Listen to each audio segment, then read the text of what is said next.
So Sarah, how is Martin doing? How's Martin doing? I just sent the message. Victoria, right? Yeah. He's still in Victoria. I think so, yeah. He's still down there. Yeah, he said that his mom was still with us, but barely. So that's really sad. Yeah. Day, a hard week, or yeah. Did you come down from Tassis, or are you in Tassis right now? I'm in Tassis right now, actually. I had to get my truck worked on today, so I wasn't able to change that quick, but thank you able to do the yeah, exactly. I couldn't drive it, so I had to just I'm coming to Campbell tomorrow. I'm getting my house is getting a dental, like root canal, or no, not a root canal, the one where they pull out the wisdom teeth. So I was tomorrow, but I had to get my truck fixed today to go tomorrow, and I'm glad that I can be here today. Yeah, it's nice seeing you. I haven't seen you since UBCM, I think. Yeah, a while ago. Maybe the AVICC. Yeah, AVICC, that's right. Powell River. Yeah, exactly. That was a nice time. And yeah, I'm looking forward to Victoria too for the AVICC. I have a panel discussion that I put together, so I'm pretty excited. Okay, directors. Good afternoon, directors. Good afternoon, Mr. Chair. Hi, Charlie. Wednesday, February 23rd, South Dakota Regional District regular meeting. First, I'd like to acknowledge that we are on the unceded traditional territory of the Lakota-speaking people. And I'd also like to welcome Director Sarah Fowler from Tassis and Director Rogers from Zabalis, sitting in for their incumbent mayors. So welcome to both of you. Confirmation quorum, which we have. So I'll call the meeting to order. Can I have adoption of the public agenda? So moved. Evans and Cornfield, thank you. Any errors or omissions? See none, call questions. Anyone opposed? Seeing none, carried. Can we please see it on our screen? I believe it is. What were you on? The agenda? Yeah, it's there. The agenda? The agenda's there. Yeah, what were you hoping to see? Oh, sorry, I somehow had it in a minimized form and was seeing faces. Apologies, thank you. Oh, okay, you're good now, Director Anderson? Yeah, got it. Okay, thank you. So under petitions and delegations, Oyster Bay Lands Proposal, we have Mr. Roger Nugent from the Oyster Bay Rural Residential Community. We'll make a presentation regarding the Oyster Bay Lands Proposal. Welcome, Mr. Nugent, and as per usual, you have 10 minutes and 7 seconds. Good afternoon. My name is Rod Nugent. Today I've been asked to represent the applicants of the Oyster Bay Rural Residential Community in this delegation before the SRD Board. In 2019, the residents of Oyster Bay joined together to create a vision for the future of the community where they live and that they love and want to preserve for future generations. The Oyster Bay residents created the concept of a rural residential community centered on an equestrian center, vineyards, and small-scale agriculture. Throughout 2019 and 2020, the residents worked with consultants and the SRD Planning Department staff to develop a detailed plan that satisfied the stringent environmental, zoning, and building regulations of the 1996 OCP and related bylaws. We reviewed the comments of over 100 Area D residents who attended public meetings in 2013 and 2017 where the new OCP was discussed. During 2021, the Oyster Bay residents reached out for public feedback from neighbors in Area D and beyond. We were heartened by the overwhelming positive response received with literally no negative feedback. Supporting petitions are growing, and you can read examples of the numerous letters of support included in the correspondence section of this meeting's agenda. For example, Here is a letter from the Executive Director of the Campbell River Chamber of Commerce. Quote, "We have reached a point in our Vancouver Island civilization where we need thoughtful development in housing, economic growth, sustainable agriculture in support of food security, and community evolution. The Oyster Bay Rural Residential Community represents each of these entirely. The immense detail of the proposal speaks to the depth of the partners' earnest thought process, as well as their unwavering commitment to the greater community towards building an interconnected, healthy society. We unequivocally offer our support for the proposed project of the Oyster Bay Rural Residential Community," unquote. In late September, we held an in-person tour of the partially completed equestrian facility for the Area D Director, the SRD staff, and members of the Area D Advisory Planning Commission, or APC. Except for the absence of the Area D Director, the tour was well attended, and all of the comments were very positive. To date, our Area Director has still not recently visited the facility nor viewed the Oyster Bay lands in order to make informed comments, ask intelligent questions, or make suggestions on how to improve the application. In early October, we made a presentation to the APC in person. With the exception of the Area Director and some of the panel, the commissioners had only positive comments. Some commissioners admitted that they lacked the background knowledge and training in land use planning and therefore felt unable to take a position either for or against the project. Consequently, no recommendation for the APC was forthcoming.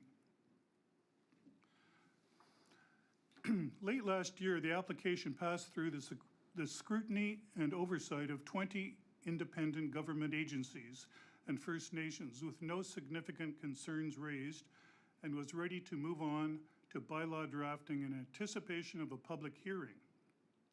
The motion to move this forward appeared on the agenda of the February 9th ESIC meeting. However, during that meeting, something very troubling and confusing happened.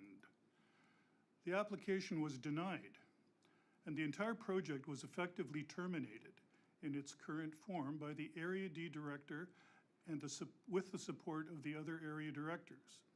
This unfortunate and profoundly disappointing turn of events has now raised several important principles of governance, due process, and the rule of law.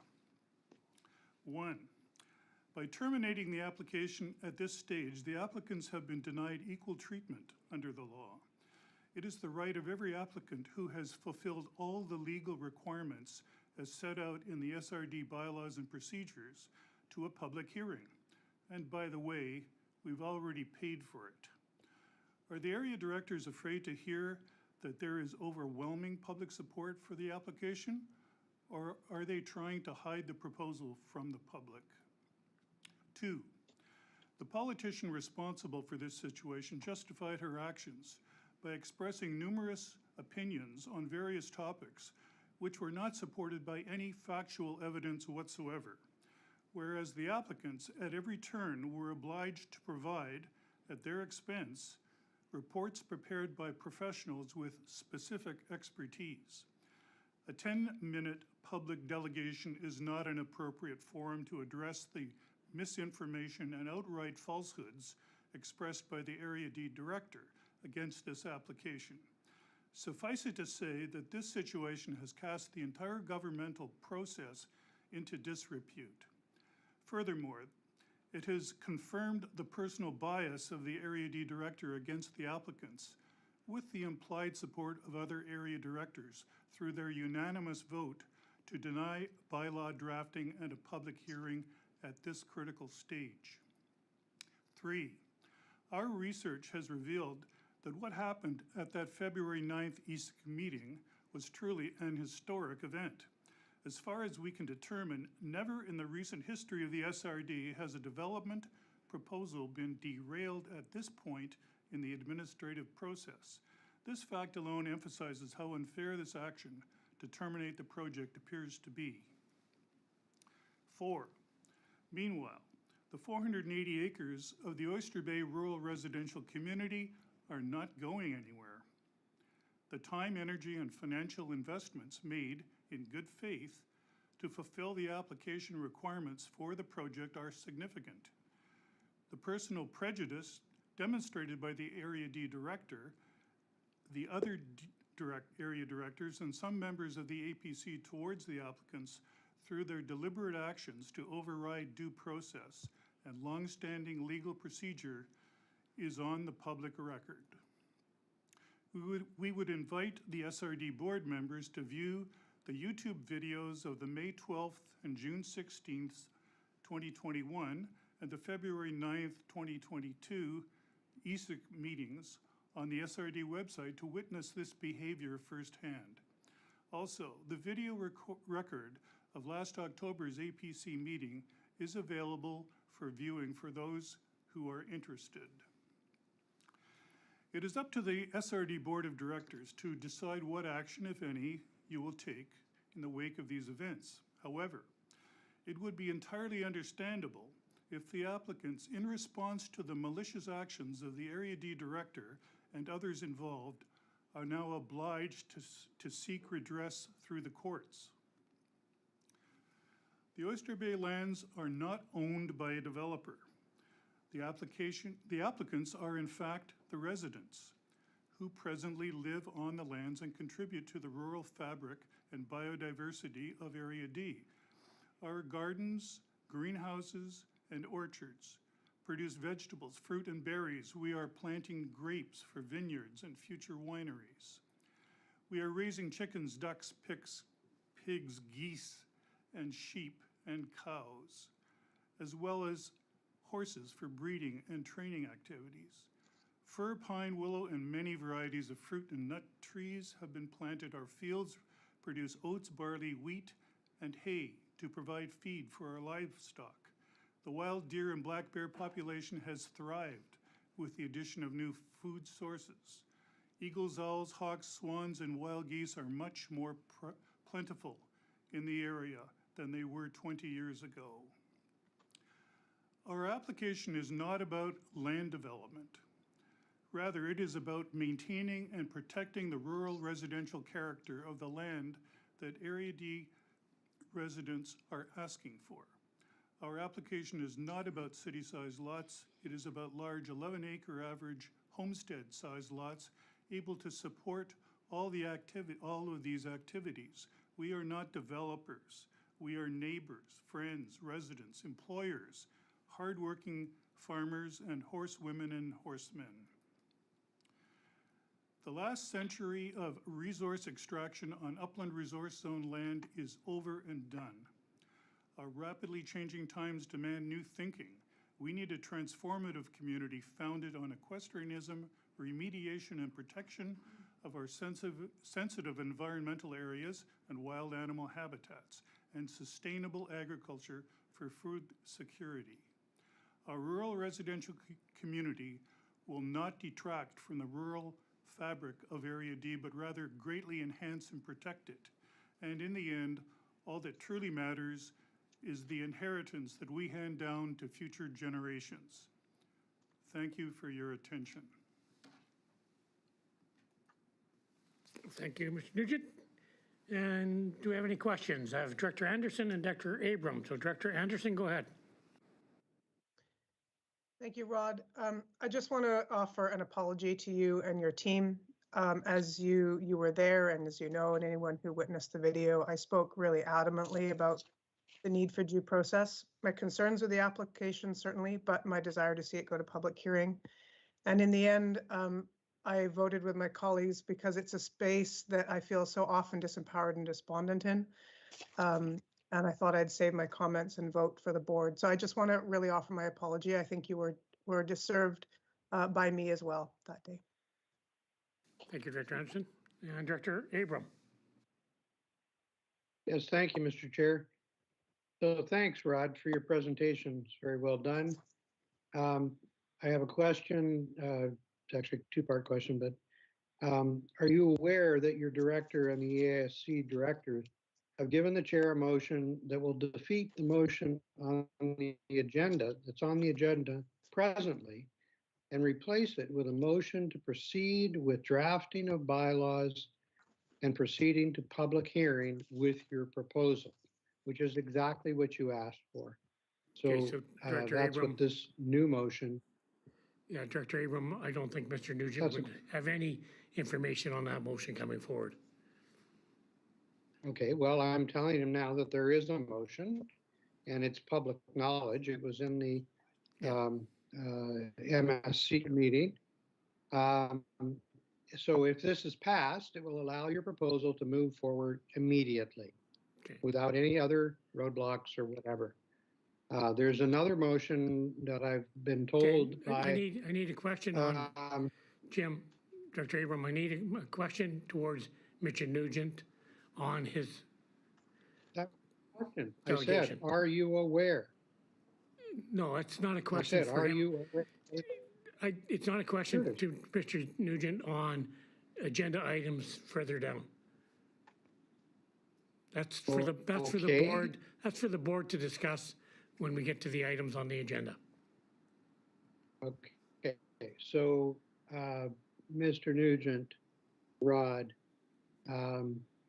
would you be in favor of the electoral area directors basically rescinding what they have already passed Jim, inappropriately?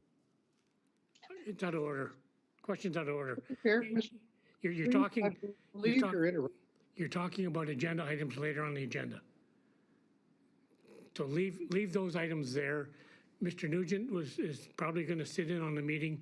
I would be very likely if he didn't sit on the meeting to see what's going on the agenda later on. So let's leave those questions until we get to the agenda items on the agenda. Thank you. Okay, well, I would just like to know from him if he would appreciate proceeding with the application or deferring the No, application. Jim, no, not allowed. Director Cornfield. Thank you, Chair. Through to Mr. Nugent. I had a concern, there's at least 3 lots that I see that were part of this original proposal way back when, that are not included in the, what did you call yourselves, the Oyster rural residential community. So are all lots not included? Hi, Charlie, thank you. The lots that are listed are project. There were all kinds of other lots in the area that aren't. Oh, no, I mean along with Brenda and Jim, I was probably the only other one that was here when this was first sold by Macmillan Blodell, long before Weyerhaeuser came along. But there's 2 lots adjacent to the Driftwood that were part of the original title of the property. And then one that just recently sold by the north access onto the old Iron River Road that just sold. And I noticed that they are not part of your proposal. Is there a reason or? Well, I think you're referring to the old Resetter project that was not allowed 15 years ago or so. Yeah, this project has nothing to do with that original development. Okay. Second is, how long have restrictions on subdivision been in place on these properties? You'd have to ask the SRD planning staff. I don't have that information. Okay, but did you know what they were when you purchased? Yes. Okay, and then just one minor statement, and that's that no one is guaranteed a right to a public hearing. That's why it has to pass first and second. Under our legislation, there's no requirement that you're not guaranteed to have a public hearing. Of course, most of the times we proceed with them because that way you can assess what the public sentiment is, but it's not a right to have a public hearing. Thank you, Chair. Thank you, Director Cornfield. I don't see any further hands up. So I'll call question on receipt of the presentation. Oh, sorry, you need a mover and a seconder for receipt. Director Baker. So moved. Director Evans, thank you. Any further discussion? I'll call questions. Anyone opposed? See none carried. Again, thank you, Mr. Nugent. Carrying on, the adoption of the minutes for the regular meeting, February the 9th. Move adoption. Director Lee, Second. Director Moglove. Any errors or omissions? Call questions. Anyone opposed? Carried. Any business arising from the minutes? Yes, Mr. Chair. Director Cornfield. I have one item on the February 9th minutes. Director Smythe was my alternate for the meeting I was at. And I wanted to make it clear that I was not in attendance at that meeting because it was reported online in the Mirror newspaper that I had voted in favor of the resolution, but I couldn't vote in favor if I wasn't in attendance. Gotcha. Mr. Yates. So, Thank you, Mr. Chairman. I don't know where the media got that information that Director Cornfield was in attendance. The minutes obviously do not show him being there for that meeting, so they certainly didn't check with us before writing that article. okay, I just wanted to make sure that everybody that's read the article and that those on our board and alternates know that I did not participate in any of the voting that occurred. Gotcha. Thank you, Director Cornfield. Sorry, which article was that? It was an article from the Mirror newspaper on the territorial acknowledgement. Correct. Oh, okay. I'm sorry, I didn't see it. Okay. Okay. Any other business rising? Seeing none. Public considerations, nothing. No notice of motions. Chair's report, got nothing verbal today for you. On item K, committee chair reports, Electoral Area Service Committee. Motion to receive the minutes for the February 9th. Right. Director Abram. Second. Director Lee. Any discussion?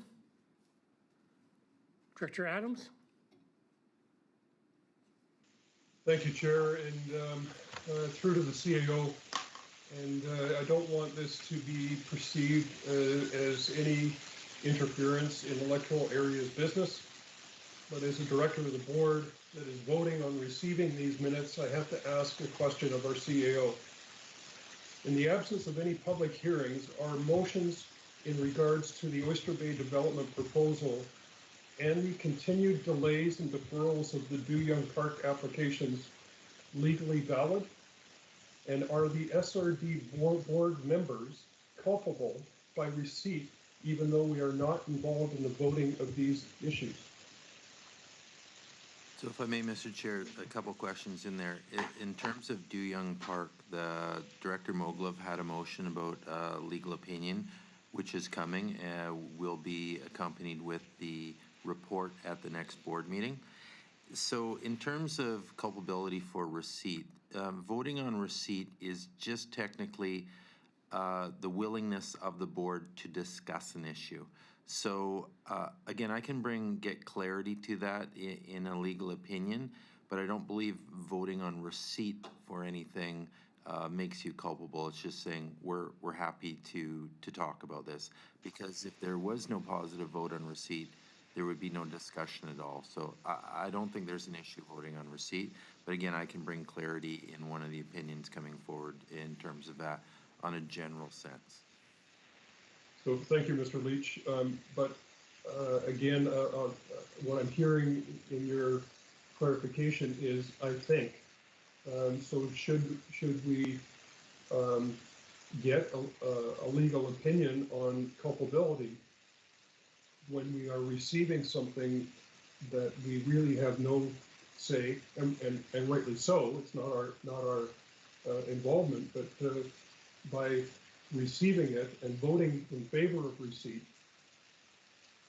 to me, that can imply culpability, and I just would want confirmation that board members that are not part of that decision-making process are clear.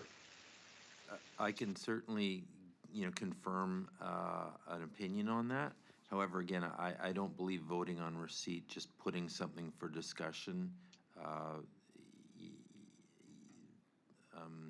creates some kind of liability for you. But I can and will bring clarity to that.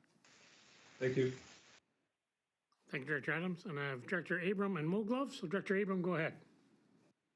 Yeah, just real quick, Director Adams mentioned Do Young Park, but we did have a motion before from Claire about that she wanted some clarity legally, and Dave's getting that. But this motion that you're receiving here is basically that it just be referred back to him to reassess the inconsistencies that were found in the policies of the local area plan, and then to bring it back to the ESC for consideration. So, really all we're doing due process. We're just asking him clarify these couple of things. It was only a couple. And once those are done, then we move ahead. So I don't think there's any, weirdness going on there. This is certainly not stopping Mr. Park in any way, shape, or form. So, just leave it at that. Okay, thank you. Director Moglove. Yeah, thank you. And just speaking to the issue that Director Adams has raised, I think number one, I think there's a difference between the board receiving minutes and adopting minutes. So I think that maybe there needs some clarity on that. But I think on receipt, it's basically, I would say, can't see in any way possible that there could be any culpability on the board for receiving. It's basically just saying that represents what happened at the East meeting. I will say for the record that I did watch the February 9th meeting. And I want to say that if in any way, shape, or form, I felt that receiving the minutes in some way was endorsing or supporting or in any way, shape, or form going in that direction, I would not receive them. But I don't think that is the case at all. It's just receiving, it's showing that that's what happened on February the 9th. And so I have no difficulty whatsoever in receiving the minutes. Okay, thank you. Comment, Mr. Chair? Yeah, go ahead.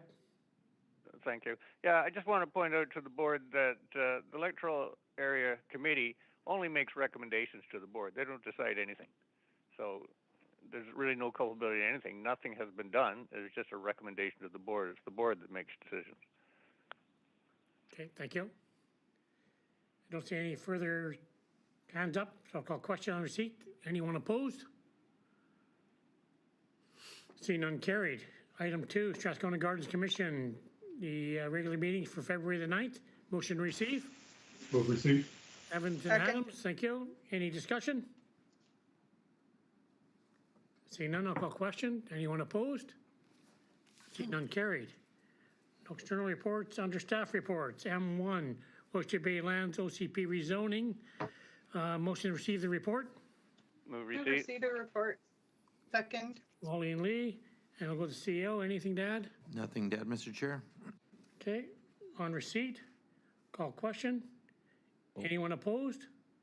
See none, carried. And Director Lee, do you have a motion? Yes, thank you. I sent my motion into the administration yesterday, and I believe Edie or Betty has it there.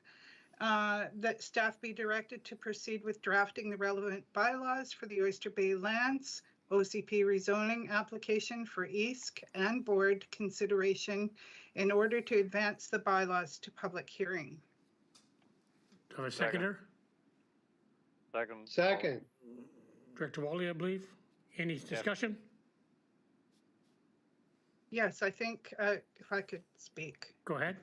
Get my hand up. I don't know where my hand is, so I don't know where to put it up. Connected to your arm. There it is. There, the electronic hand. There it is. Okay, so I think once the proposal is drafted into bylaw form, then it's ready to go to public hearing. It was a little confusing at the committee for me anyway, that the proposal of the developers, the concept, was not in bylaw form, and it had been referred out by the planning department to all the agencies without having a bylaw to send out. And that to me was not the way we usually do things. We usually have a proposal, it gets put into bylaw form by the planners, then it goes through the EASC and gets consideration for first and second, and then it goes out to public hearing. But it seems that, you know, this step of putting it into bylaw form before it was referred out, that didn't happen, and it was confusing to me that we were basically being asked to approve the developers' concepts without having a bylaw to look at. So I'm happy to send it to public hearing. Would be interested to find out what the public have to say about it. And I have a completely open mind when it comes to public hearings. I may have opinions now, but that doesn't mean my opinions don't change when I listen to the public if they have something different to offer. So I'm happy to send it to public hearing. Yep. I want to go CEO first. Just for a point of order, that staff have followed the procedures bylaw that we always do with applications. So what was presented to East followed the procedures bylaw. Cool. And I have Director Anderson and Abram. Director Anderson, go ahead. Yeah, my question, if any of my elected rural colleagues want to take it up, is what has changed in the last 2 weeks? Although as I said in the presentation, I apologize for voting with them. I spoke very passionately about sending this to public hearing and the importance of due process. And it was made abundantly clear through much discussion and questions by myself that this indeed was regular process, that it is entirely standard for the concept to go out to referrals, at which point then we draft the bylaw. In fact, I believe the motion that was defeated, that was recommended by staff, maybe not even ever put on the table, was indeed to prepare a bylaw to go out to public hearing. So I'm just wondering what has shifted. Clearly, there's been discussion amongst my 3 colleagues in the last couple of weeks.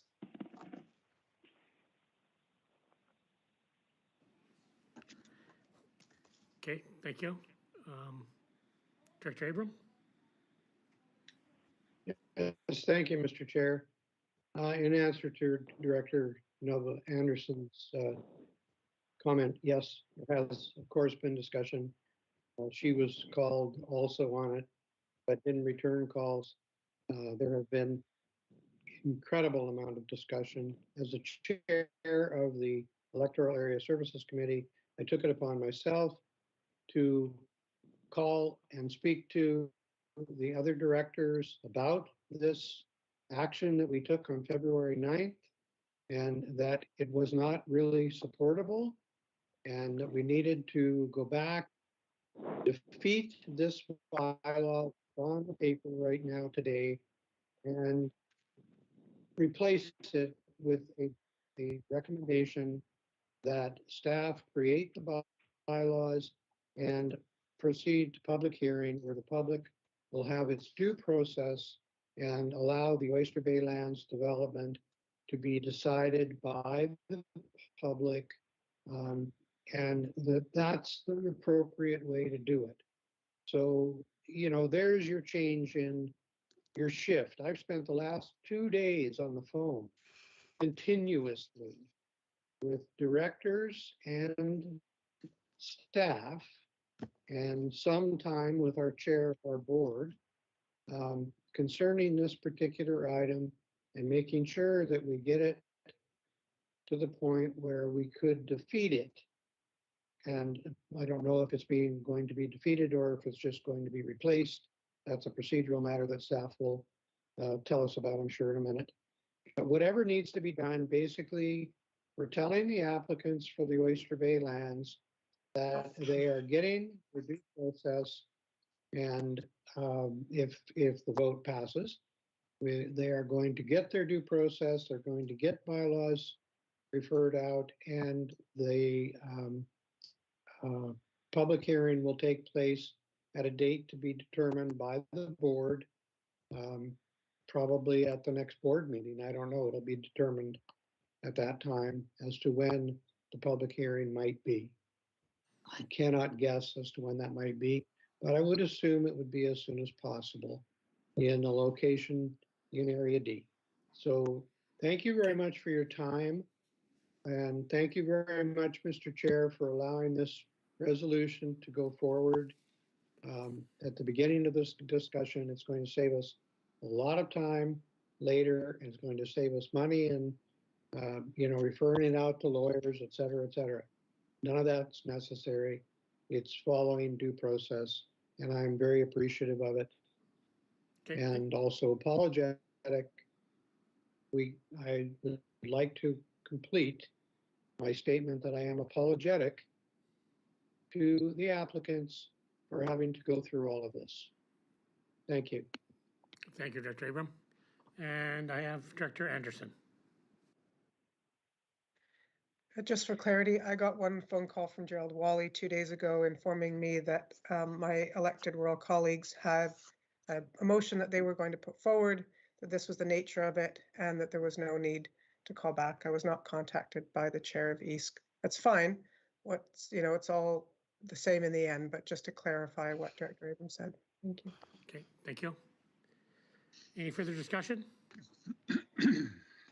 Could we please have the motion back up on the screen? Yeah, and just for clarity, Director Abram, this motion replaces the one that was in the agenda. Okay, thank you very much. So everybody can see the motion, the area directors. Okay, I'll call. Maybe you could read it out to me, Mr. Chair. I can't see a thing. Sure. I've got no internet. Okay, sorry, Gerald. Staff be directed to proceed with drafting the relevant bylaws for the Oyster Bay Lands OCP rezoning application for EASC and board consideration in order to advance the bylaws to public hearing. Thank you. You're welcome. Call question. Anyone opposed? Hearing none, carried. And Director Moglove. Thank you, Mr. Chair. I do have another subsequent, if Edith can put it up on the screen, please. Edith can, but Betty can. Oh, Betty, sorry. Thank you. So my motion is that staff get a legal opinion on any liability that the board and/or directors may have incurred in relation to the Oyster Bay Lands application based on activity to date. Moved by Director Moglove, second by Director Evans. Thank you. And if I may speak to this. Go ahead. I do appreciate that the electoral area directors have done a 180 on this. However, this is not the first time that procedures and processes at the electoral area committee has caused me significant concern in whether proper process and or procedure has been followed. And my concern is for the liability of the board. So it is all very well for us to say or that these land use development decisions are voted on only by the electoral area directors, the 4 electoral area directors. However, if there was a lawsuit that procedure was not followed, that lawsuit, I believe, would be against the regional district. It would not be against the electoral area committee. It would be against the entire board. So the board needs to know what is the legal liability that has occurred. And we already have a legal opinion coming on from the other application that was made reference to, the park application. So this is the second one. The issue of whether or not this goes to drafting a bylaw into public hearing is one issue. There are other significant problematic issues that arose in the February 9th EASC meeting that need to be looked at by a lawyer, and whether that also creates liability and or lack of due process in this case. So even though this file is going forward, I think it is absolutely incumbent that we get a legal opinion. Had the area director not reversed course, I would have made a motion to defer until we had the legal opinion. But I don't want to delay this application moving forward, but it's still incumbent that we get this legal opinion. And I say to all the municipal directors who are not able to vote on any of these land use issues, this is still a very important issue for us, because if due process is not followed, we are responsible as a board. Thank you. Comment, Mr. Chair? Okay, go ahead, and I'll go to Director Abram after you. Go ahead, Gerald. Thank you. I have a question for Director Moglev, if she would. I just wondered how she would figure that a recommendation to the board by electoral areas would have any legal consequence whatsoever. Nothing is decided in final. It's just a recommendation. When it came to the board, and the board voted on it, the 4 electoral areas in this case, then I can understand exactly what she's claiming. But in the motion that speaks of things that have happened to date, there'd only been recommendations. So I just don't understand how there's any liability in recommendations. We'll leave that to the lawyer's opinion if this goes forward. Thanks, Gerald. Okay, thank you. And Director Abram. Yes, thank you, Mr. Chair. And thank you, Claire, for the motion. I believe it's really not a necessary motion at this point because, like Gerald said, these are just recommendations that go to the board. And when they go to the board, and we've had this said by our CAO and I believe by our CO a number of times, that because it's an electoral area only vote at the board table, the board is those 4 directors, because we happen to have 4 directors. They are the board. So even if the board was found to be culpable, it would be the 4 electoral area directors, not the 14 electoral area directors. So I think I'd have to defer to Tom or to Dave to clarify that those words have been said in the past, that the board consists of those members only at that point. Mr. Chair, if I may, I think the simple answer to that is would be in the legal opinion. So, you know, I don't want to speculate. The motion leads to coming up with a recommendation or some advice from a lawyer to answer that question. Okay, thank you. And Director Anderson and then Director Lee. Director Anderson. Could I just see the motion again, please?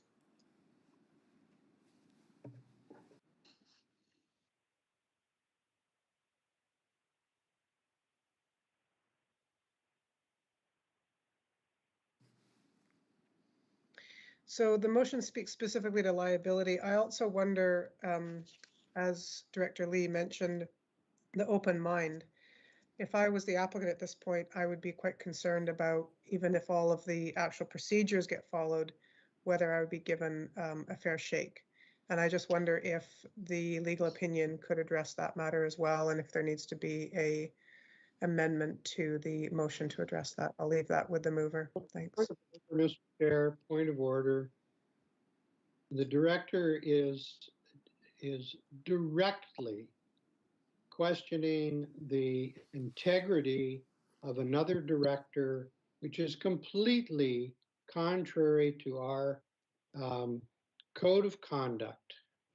I was speaking to all. Okay, so, She has no right okay, so really, to that's say, already, when you read it says bad, the board and or director, so that's already in there. Director Lee. pardon me. I'm sorry, I didn't hear, I didn't understand what you said, Mr. Chair. What I'm saying is what Director Anderson is asking is already in that motion. No, it's not questioning the integrity of the motion is not in questioning the integrity of the director. Director Anderson is, and that is inappropriate. Okay, that's fine. And I believe you should call her on it. Okay, we're done with that one. Let's move on to Director Lee. Thank you, Mr. Chair.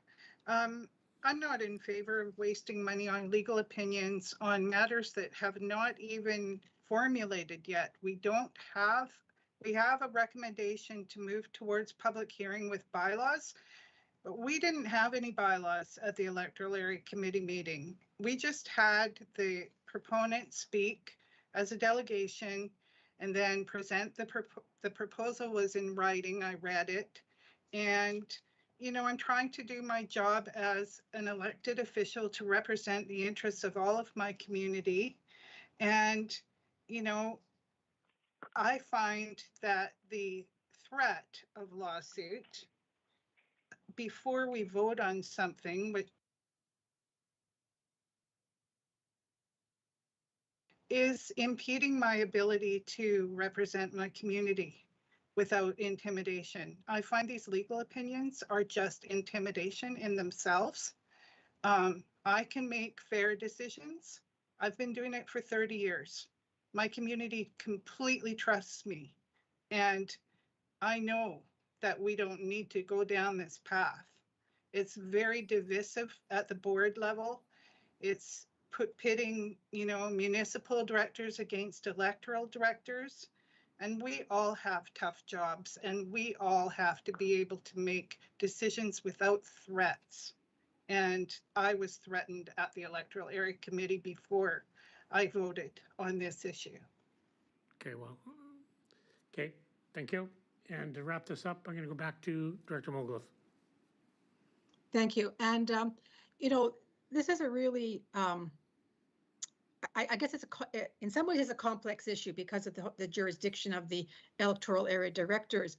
The reason I worded my motion the way it is, I think it is wide enough to capture everything that has happened up to now. And one of the main purposes of it is that it doesn't happen again. It appears that, and I think it has been said on the record, that the reasons the electoral area directors have done a 180 is because a lot of calls and back and forth and with the chair, and when this is really problematic. But this is symptomatic of a bigger problem in my view, and it has happened more than once at this board, and without some oversight and without some legal parameters, I think we are just setting ourselves up. And when I say us, I'm talking about the board, to a minefield. We need to know how far we can go, what are the parameters going forward on land use issues. And I think the electoral area director should welcome this because it will give clarity on what their authority is and what the rules are. Thanks. Okay, thank you.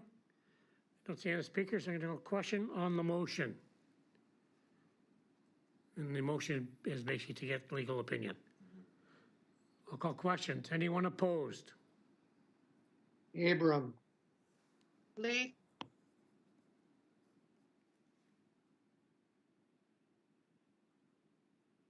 Any further opposed? See none, carried. Thank you, everybody. On to item 2, wildlife corridor wetland protection for Hagel subdivision. Motion to receive the report. Move your seat. Director Lee, seconder. Second. Director Anderson, I believe. And I'll go to CEO. Okay. Thank you, Mr. Chair. Nothing to add from staff. Okay, thank you. So on receipt, I'll call question. Anyone Mr. Chair? Yes? Mr. Chair, I had something to say On about receipt? the report. Okay, Yes, on receipt of this report. I had a question through the chair to the CAO. It may have been because this issue was on an addendum at the last minute the night before the meeting took place in the morning. And I did pick up on it, and I did read the covenant agreement. And I did ask at the meeting about clause 9 in the agreement, which says that that clause 9 would give the covenant holder the right to, I did ask the question through the chair to planning at the meeting, the right to cancel basically the covenant, or the covenant would be canceled if the land ownership changed. And we had a discussion, and I remember Director Anderson nodding her head and saying, yes, the covenant on title on an environmental covenant goes with the land, not with the people who own the land. So that clause 9 says that it takes predominance over the next clause 10, which says it's going to be registered on title. But if it's only going to be registered, if it's only going to be enforced for current owners, then that kind of, I don't understand why that's in there, clause 9. I think it should have been taken out. And I did ask about it, and the report says there was no issues with the covenant agreement, but I did have an issue with clause 9. CEO? Well, as far as it being registered on title, I mean, that, the, covenants that are registered on title go with the property, so not the property owner. As the property switches, it stays on title. So if the covenant is registered on title, I'm not certain what the question or confusion is.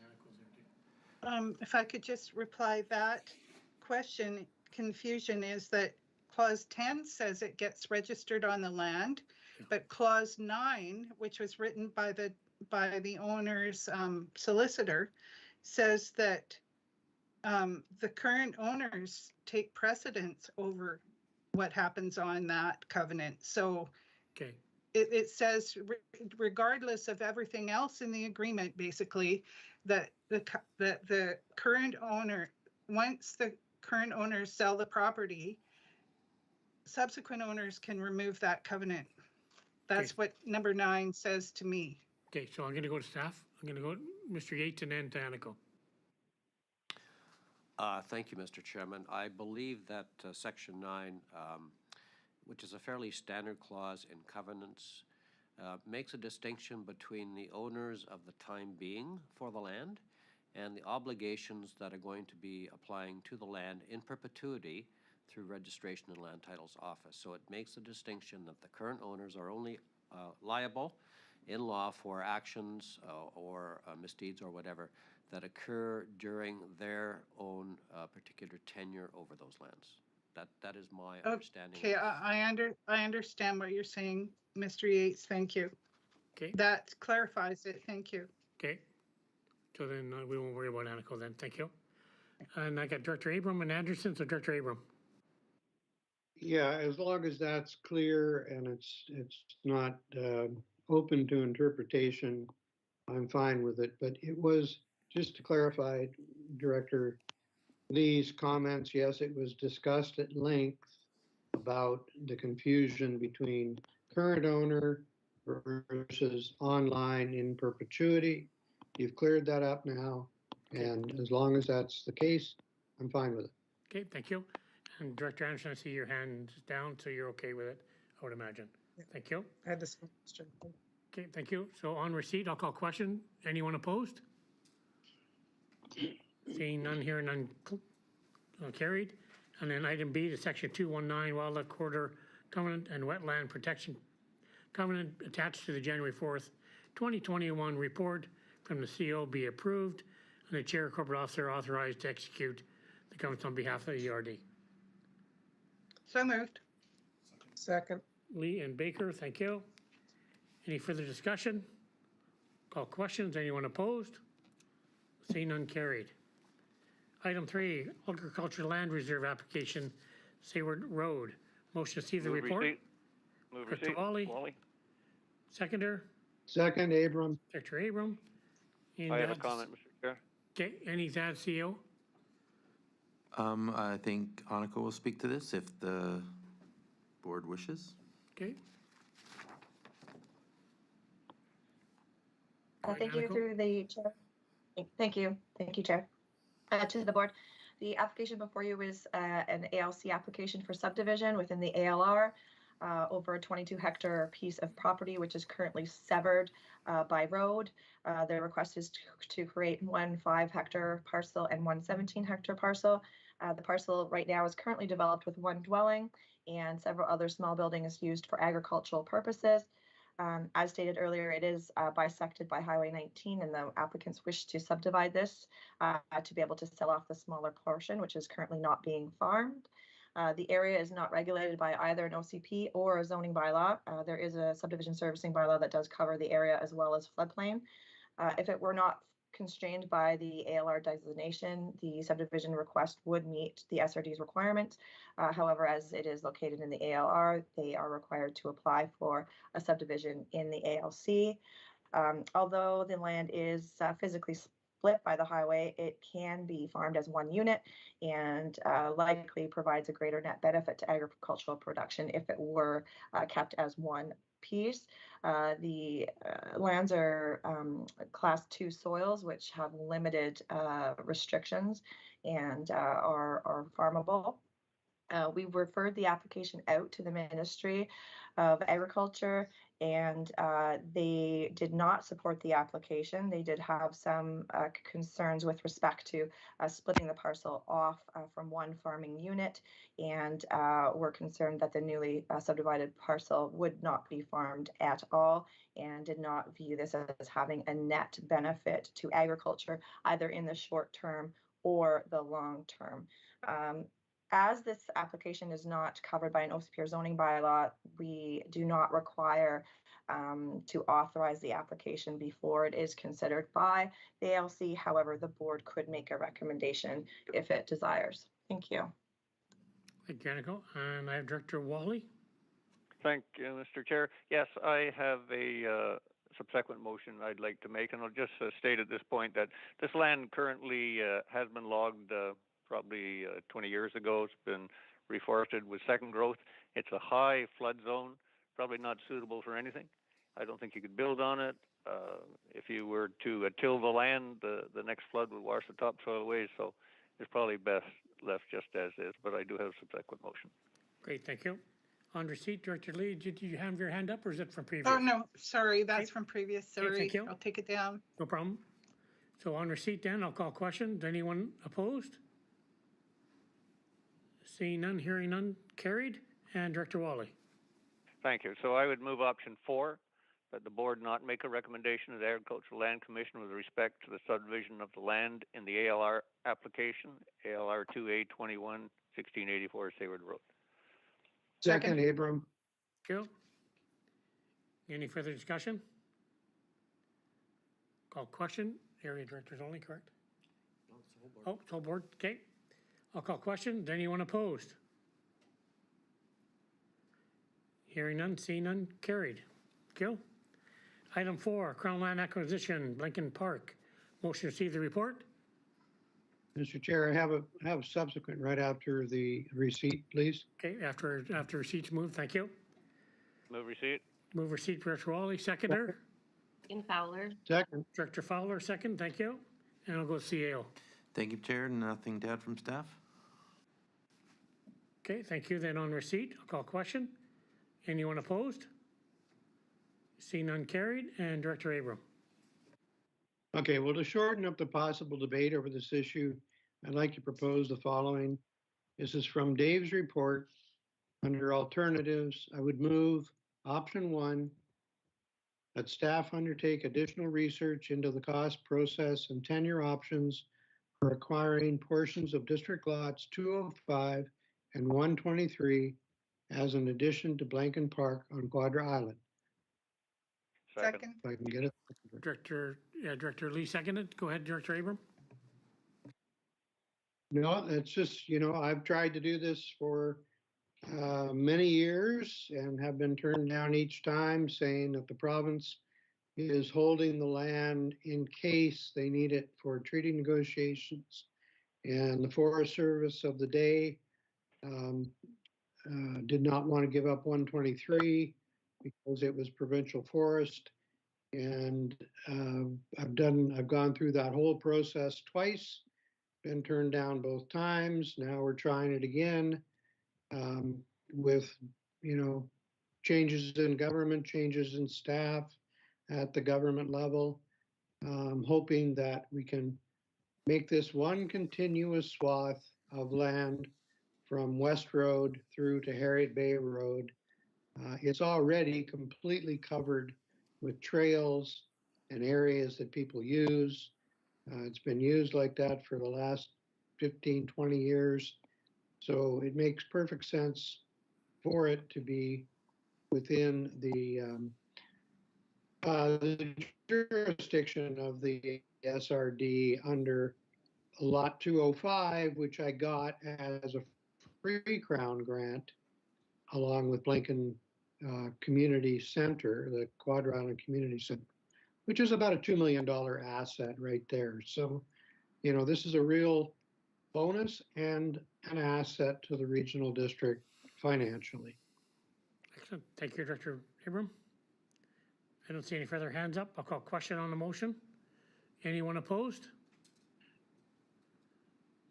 Seeing none, carried. Thank you. Item 5, Oyster River Flood Protection. Motion received the report. Move receipt. Director Lee. Second. Director Baker, second, and I'll go CEO. Thank you, Mr. Chair. Nothing to add. Go. On receipt. I'll call questions. Anyone opposed? See none, carried.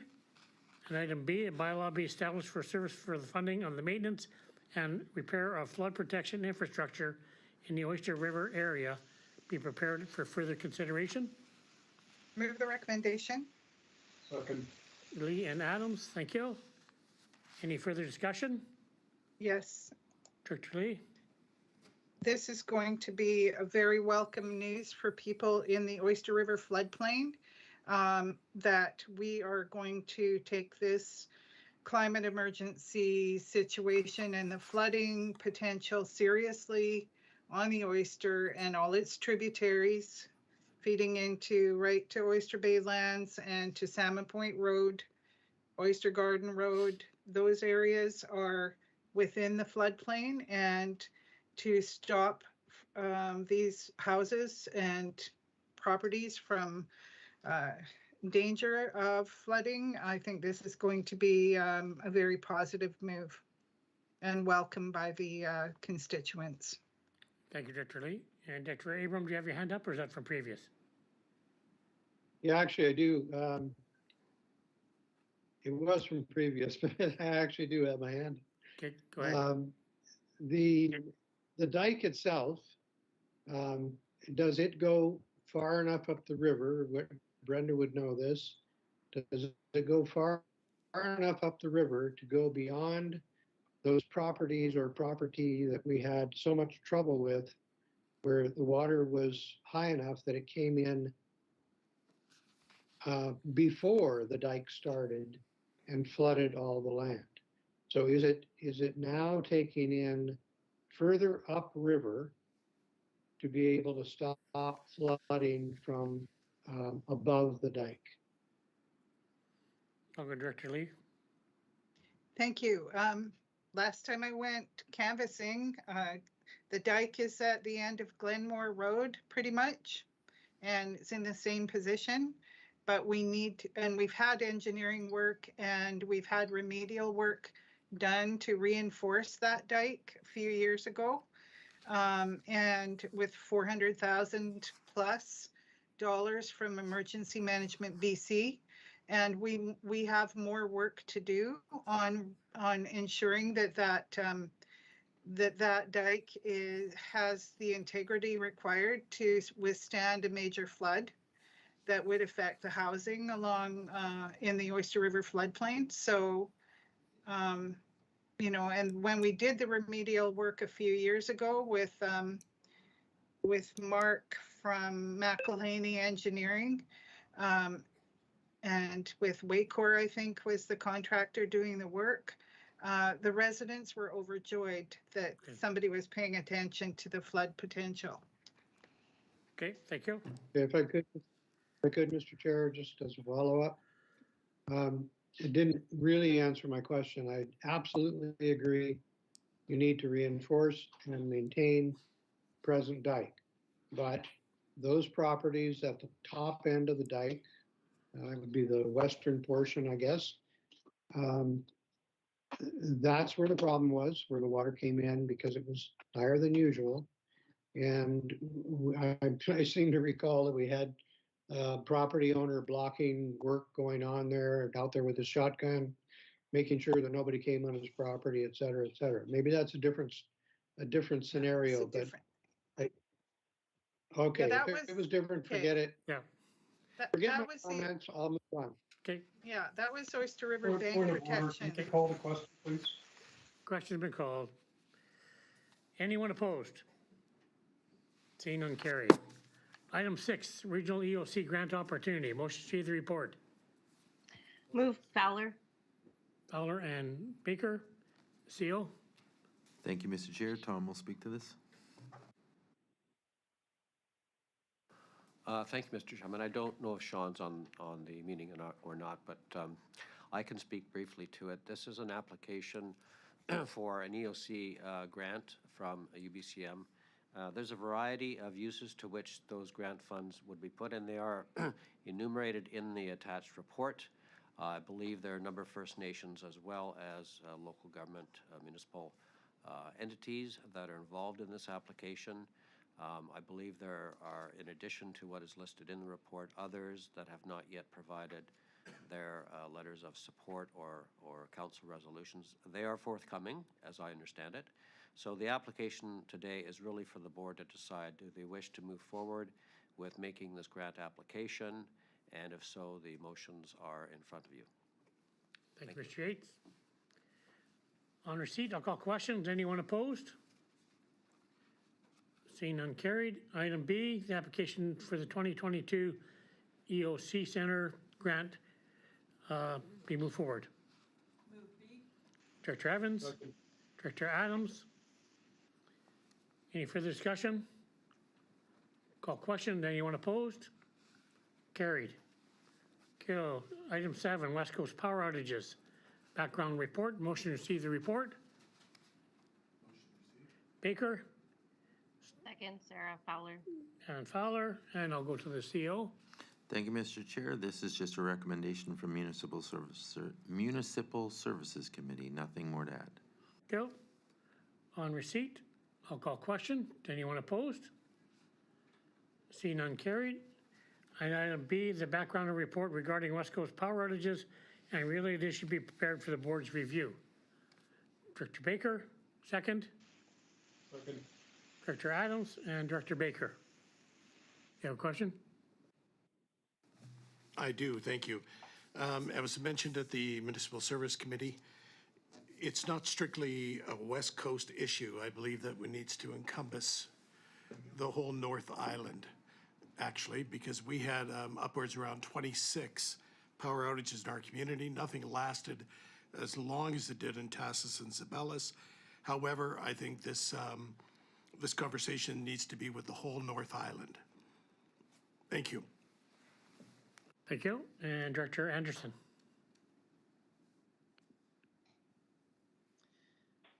Thank you. Well, if we're going to be expanding its scope, I would ask that it truly be regional in nature. It's come to my attention through TELUS that on Cortes Island, for instance, we don't actually have sufficient grid to supply the power needs on the island, and we get a lot of brownouts and a lot of short power outages because of that. It's a different situation as what happened on the West Coast, but I would suggest if there is the will of the board to have this be a regional investigation. Thank you. Thank you, Director Anderson. And Director Abram. Yeah, and I'd like to second that motion to include Quadra Island. We have 2 feed lines. One's coming across underwater and one's coming across at Surge Narrows. And both of them are, probably nearing the end of their lifespan. We know that the ones underwater are definitely in trouble. So I think, that is our entire grid right there. Okay. So this should include the outer islands as North Island. Okay, thank you. And I'll go Director Baker. I'd like to Friendly? make it friendly, that we include just the regional district, full regional district, please. Go. Director Fowler was it Fowler or Director Evans was the seconder? Oh, sorry, Director Adams. Are you okay with the friendly, Director Adams? Okay, thank you. And any further discussion? Seeing none, I'll call questions. Anyone opposed? Carried. Item 8, electoral area financial assistance grant and aid service. Motion to receive the report. Move receipt. Director Lee, seconder. Second Fowler. Director Fowler, and I'll go CEO. Thank you, Mr. Chair. Nothing to add. Go. Any discussion? Director Abram? Yeah, I thought Director Wally might have had something to say. He wants to go ahead of me, he can, but otherwise, I thought it was our desire to just drop this for now. Okay, Director Wally, do you have anything to So say? I don't know. I'd help defer to Director Wally. So just to the chair, there is no recommendations. There's options if the committee wanted to move them or just receive the report. Okay. I heard my name mentioned there, Mr. Chair. Would you just clarify again what item we're on there? On item number 8, the electoral area financial assistance grant and aid service. So just a motion to receive the report and whether there's anything further to come from it, or just receive it. I don't recall anything there. Okay, thank you. So on receipt, I'll call question. Anyone opposed? See none, carried. Item 9, Freedom of Information Record requests. Motion to receive the report. Move receipt. Director Evans, second by Second Director Fowler. Fowler, thank you. And I'll go CEO.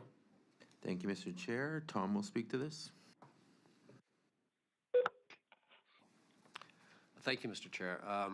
As outlined in the report, the province has enacted new legislation to do with FOI requests, specifically in response to issues to do with charging application fees. And we are aware that the province is curious about the regional district's bylaw because, in their opinion, that may not meet with the current legislative standards. We have done some checking, and because the board is not actually charging an application fee, we are instead charging a, let's open the report so I get the terminology correct. Refundable deposit.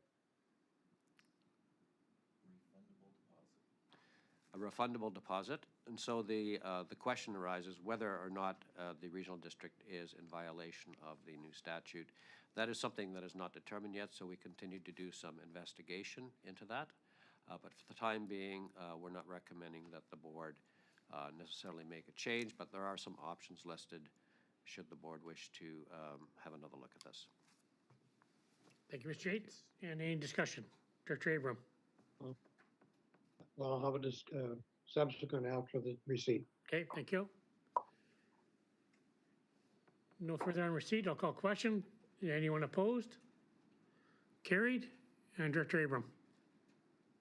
Thank you. I'd move option B, that the current $25 refundable deposit requirement for FIPA applications be retained for the time being. Okay. And Second. Director Cornfield seconded. Thank you. Any further discussion? Seeing none, I'll call questions. Anyone opposed? Seeing none, carried. Thank you. North Island 911 Corp. Shareholders Resolutions. Motion to receive the report. I'll move receipt and I'll have a subsequent. Moglove, thank you. Director Moglove. And second Baker and the CEO. Thank you, Mr. Chair. Nothing for myself, but I would defer to Director Moglev on this. What? What? If I can, these are, interesting resolutions that we have through 911. We have a staff group, and then reports, recommendations come through to the board. These resolutions, these alternative requests never come to the advisory committee. And so every year these come, we have little, if any, background about why these resolutions, why they want to have these resolutions passed or endorsed, especially when they don't give us any backup. So the reason I defer to Director Moglev, maybe she has intel as being a board member that I don't, but they do not come to the advisory committee, and they just show up on the doorstep here. Anything to add, Director Moglev? I do not. No, I don't. Okay. Director Fowler. Thank you. One of the things that came up on another board, community safety, was 911 and the way that it's delivered and sort of the future of it. Because my understanding, it was not, in fact, 911 Corp, not North Island. It was a larger group, but I would imagine it still stands in the sense that this organization was looking for provincial support for the modernization, because they're trying to find a mechanism for calling off your cell phone and being able to pin your location, and also for getting sort of the flow through. If you have an accidental call to 911, who do they charge? They can't charge your landline if you don't have one, and those sorts of future. So they're looking for municipal government or regional director support letters so that they can get more traction on having a more integrated system, is what I understand it, and I hope that that helps. Thank you. And CO? So just for clarity, what the request comes from 911 to all the shareholders, of which the SRD is one, is that we waive the requirement for things such as the AGM, the financial statements, appointment of auditor, et cetera, et cetera. So there's a handful of resolutions. They're almost identical, I believe, every year, that come without really explanation, and I don't know why. But again, that's why I deferred to Director Moglev, unless there's some discussion at the board level about it. Why these are requested to be waived, I have no idea myself, but that's what you have before you, just basically to support resolutions to waive these items. Okay, thank you. I've got Director Anderson, Cornfield, and then Moglev. So Director Anderson. Thank you. I didn't review the minutes, but my memory is that last year I asked for some further information on this, and either it wasn't forthcoming or it didn't answer the questions that we had at the time. I trust the 911 board is doing this in good faith, but I don't think I can support it without some understanding. It seems like pretty basic corporate responsibility to have AGMs and disclose finances and do audits. So in the absence of that information, it's a struggle. Thank you. Okay, thank you, Director Anderson, and Mr. Yates can maybe respond a bit. Thank you, Mr. Chairman. So we are aware, of course, that last year the board did request additional information on these issues. That was asked of the 911 Corporation. We never received any response. And as the CAO has mentioned, the requests still come in annually. We have no background information to provide the board by way of explanation. Thank you. Thank you. And Director Cornfield. Thank you, Chair. I guess, is this 911 fire or is this 911 police? This is 911 dispatch. Yeah. Well, yeah, but we only dispatch fire calls out of here, right? Right. Yeah, so there's two different 911s. 911 police is dispatched out of the CVRD, is it not? I believe so, but this only relates to North Island 911. It doesn't relate to any other. Okay, it's so only this the entity of North Island 911. The North Island 911 is strictly fire then? Yes. Mr. Okay, Chairman, because the report then should also include the other regional districts we dispatch for on the mainland. put Mr. in the Chairman, piece there. I'm sorry. Go ahead. I can clarify. These are corporate motions that we're being asked to endorse. The North Island 911 Corporation does have contracts for fire dispatch, for police dispatch, ambulance dispatch, all of those things. Those are all under the corporate umbrella for the North Island 911 Corporation. These are not dealing with any specific dispatch service. They're simply dealing with the administration and corporate affairs for the North Island 911 Corporation. Okay, I don't have a problem with the ratification of various contracts and stuff and confirmation of current directors until their successors are elected or appointed. I don't have a problem with that. But I do have a problem with waiving the AGM or the financial statements or the appointment of an auditor. I think those are basic things that are there, and the fact that there is no rationale behind it as to why we would waive it. I have no like, there's nothing in the report that tells me why they want it to do it that way. And I know I sit on the MIABC as rep for the SRD, and we've never waived the requirements for an auditor or AGMs. In fact, we hold the AGM in conjunction with UBCM. Okay, thank you. Director Moglove, Abram, and Evans. Director Moglove. Thank you. Yeah, so as you may have seen in the chat, I was planning to have a subsequent motion, which was option B in the report, which was in fact to request additional information regarding one or more of the shareholder resolutions. And in particular, the one that I was going to suggest is what Director Cornfield has alluded to.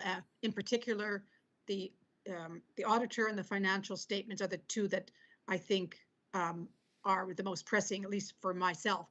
I can assure you that we do get financial statements at the 911 board, and so I would absolutely want more information as to why those would be waived.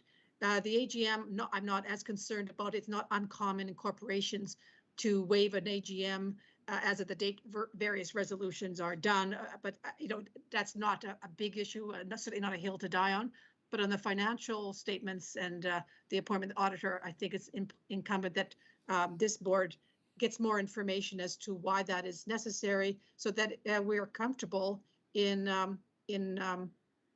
endorsing these resolutions. But that's the motion I was going to make subsequent to receipt of the report. Thanks. Okay, thank you. And Director Abram. Yeah, I can't support waiving the auditor, the financial statements, nor the AGM. I think those are all, this is a large corporation. And I believe it's a number of local governments. Is that correct? Yeah. So if that's the case, it's incumbent upon them to have those three things in place. And just one comment on Director Cornfield's comment about fire being strictly through Campbell River. I'm sure that is true, but if I call 911, I get 911 dispatch, and the first thing they say is fire, ambulance, or police. So if you say fire, then of course they're going to refer it to Campbell River or whatever. But so I don't think they're totally separate things. They're somewhat integrated. Okay. Okay, thank you. And Director Evans.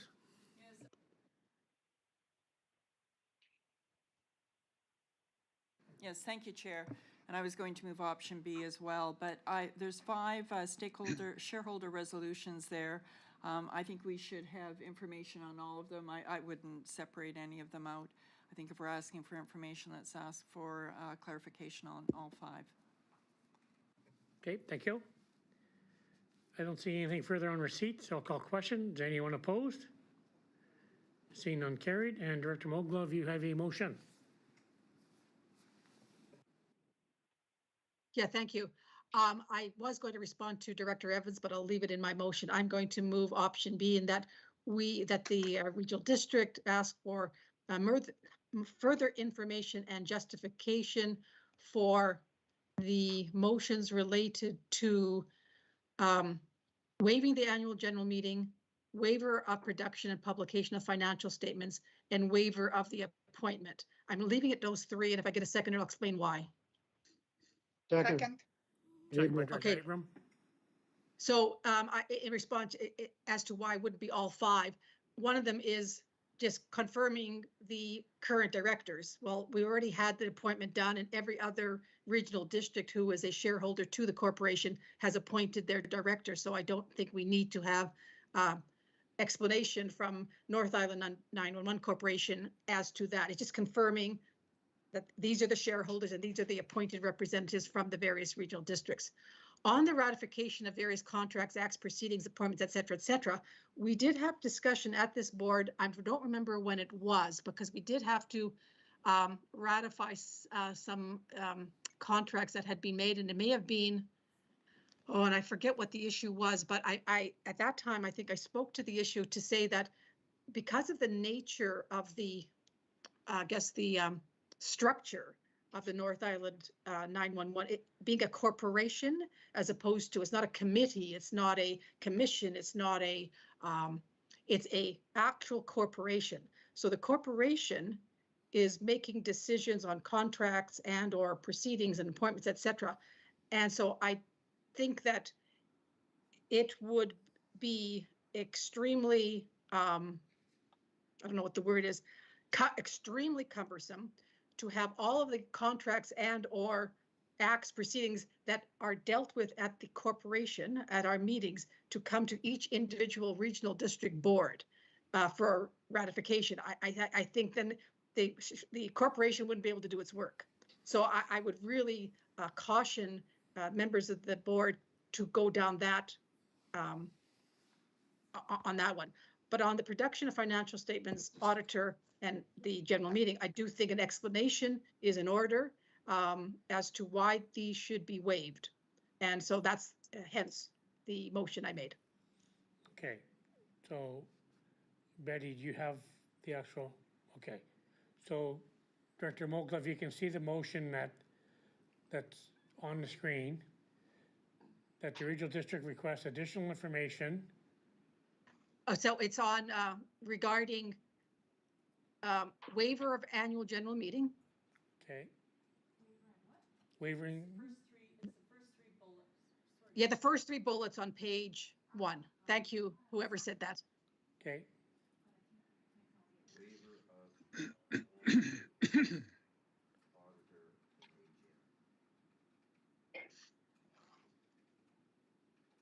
And the AGM.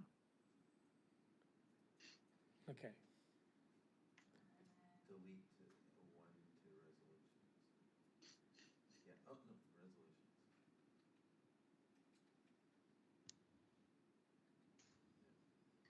Okay, so there you go. Regional District requests additional information regarding waiver of financial statements, auditor, and AGM resolutions of the North Island 911 Corporation. And just, I'm just moved by curious. Director Moglove. That was already sorry, second. It's already second. Yeah, just a question through the staff. Would, I mean, I think part of what we are looking for is justification, but is that, would that be, do you think, included in requesting additional information? It's the justification is what we're looking for. Yeah, I think this motion's clear. Okay. Okay, thank you. Director Evans. Thank you. And for information, I would agree. I guess what I was looking for in my original comment to suggest all 5 was that the information is available somewhere. So I'm assuming that because I too recalled that discussion around ratification. I think it was the discussion we had that early in 2021. But I do think it's important that that at least be available for us to see. So I would just ask that maybe the Director Moglove could confirm that that's available on the 9/11 website. I'll confirm with staff at the CVRD to make sure that that is available. I'll certainly report back at our next meeting. if that's all right. That's I know great. that there has been some discussion at the 911 board as to what's public information, what's not public information because of the how the corporation is set up. Yeah. But I'll confirm and find out one way or the other. Thanks. That would be great. Thank you. Okay, thank you. I don't see any further discussion, so I'll call question on the motion. Anyone opposed? Seeing none, carried. Item 11, Team Aeronautics funding request. Motion to receive the report. Move motion. Director Kerr, second. Second. Director Cornfield, I'll go CAO. Thank you, Mr. Chair. So the board had instructed us, we had some discussions at budget meeting about creating a regional grant program, and the board had instructed us to bring this item back once we had a bylaw adopted by the board for the financial plan. So we have in 15, 20 minutes, a first two readings of the financial plan. Embedded in there is a $50,000 grant service. And therefore, we brought back the Team Aeromedical report for your discussion and a resolution to follow. But I will say that within the budget, again, we have populated it. I don't know what the board's will is in terms of dollars, but we have $50,000 in regional grants. Okay, thank you, CEO. And I've got Director Kerr, Lee, and Abrams. So Director Kerr. Thank you, Chair, and thank you, staff, for putting the report together. I've got a subsequent to follow this, but I just wanted to perhaps talk about it a little bit before then. As you probably remember, Director Smythe and Team Aeromedical have come and spoken to us previously, I think a couple times, about this request. This request is for equipping Team Aeromedical with the most up-to-date portable equipment for their helicopter rescue program. It's not for operational funding. It's not ongoing funding. It's a one-time request for giving them the equipment that they need. And definitely, I believe that this is critical emergency delivery equipment for this service, and it provides for a gap in the service in the North Island. I think in all the North Island communities, but obviously in Campbell River too, and it will be operating out of Campbell River. So I've got a subsequent coming up after this motion passes. Thank you, Director Kerr. And Director Lee. Thank you, Mr. Chair. My question through the chair to staff is the $50,000 that the board indicated that they would want to put into a regional grant function or program. Could we expect that fund to be subscribed to by numerous groups? Because I'm concerned that one group here is trying to take like 80% of the monies that we talked about putting into the grant function. And what does that leave for other groups that might want to apply? Good staff. Thank you, Mr. Chair. So a couple points on there. A good point, but let's remember in previous years, we never had a regional grant function. So we had groups come to us, request money, and we didn't really have a designated pot, and yet we made contributions. So we've made a good step forward is identifying this year a regional grant line item in there. We've populated it with 50,000. It doesn't mean that the amount can't fluctuate. We could overdraw on it. It's just a line item within hundreds and hundreds of line items in the financial plan. So we earmarked 50,000, but if it's overspent, it's not the end of the world. And just again, a reminder, in previous years, we never even had a line item, and we provided funding to other groups. So hopefully that answers your question. Okay, thank you. And Director Abram. Thank you, Mr. Chair. Thank you, Dave, for clarifying that, because your wording just now was the correct wording that we agreed to. It's a line item within general administration as opposed to a function. And every other comment that has been made in this discussion so far has called it a grant, a regional grant function, and it's not. It is part of the general administration line item, and as you said, it can be overrun and, you know, moved over from someplace else within that function, which I think is the better way to do it than calling it a function. So thank you for clarifying that, and it makes me feel better. Okay, thank you. I don't see any further hands up, so I'll call question on receipt. Anyone opposed? Seeing none carried, and Director Kerr. Thank you. And if I could ask, I sent it in, if Betty could please put it on the screen. Yep, she's working on it. And I've already seconded it. It's on the chat. Okay, that's the SRD. Okay. Go ahead, Director Kerr. Okay, I can read it out. That the SRD, through a regional grant and aid, provide Team Aeromedical with a one-time grant of $40,000 for purchase of medical equipment, and that a letter of support be provided to Team Aeromedical. That's moved and seconded. And any discussion? If I could just say a few extra things on this. I really think that Team are approaching all the RDs, communities up and down the island. I think we can take the lead on this. It is basically a hometown initiative from Campbell River. But also I want to point out to some of the other directors on the board that basically Campbell River contributes 75% of this the funds to this regional grant. So it is coming from Campbell River pockets. And this is basically, as Dave has reminded us a few times, to maybe prevent the double dipping that a lot of groups do by coming to the SRD and then coming to the different communities asking for funding. So I hope you'll support this.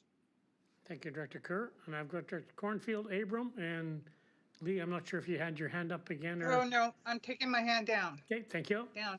Director Cornfield. Okay, thank you, Chair. Where did the number 40,000 come from? What's the rationale behind that? Well, I would, if I could, Chair, I would have liked to seen it 100,000.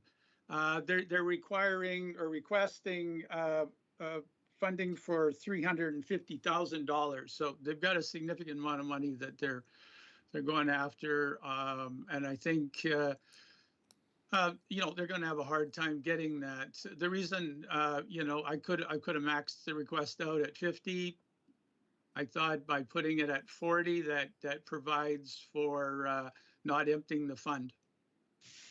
Okay, I just have a concern about, again, we've got $50,000 budgeted for all grants for the whole year. We're still early. Our budget hasn't even been finalized yet. And I see this as something that industry will benefit from, the province will benefit from, First Nations will benefit from, and I think 350,000 isn't that huge amount of money to generate, and I just have a concern about using too much of the $50,000 that we had set aside to try something new on one initiative. Okay, thank you.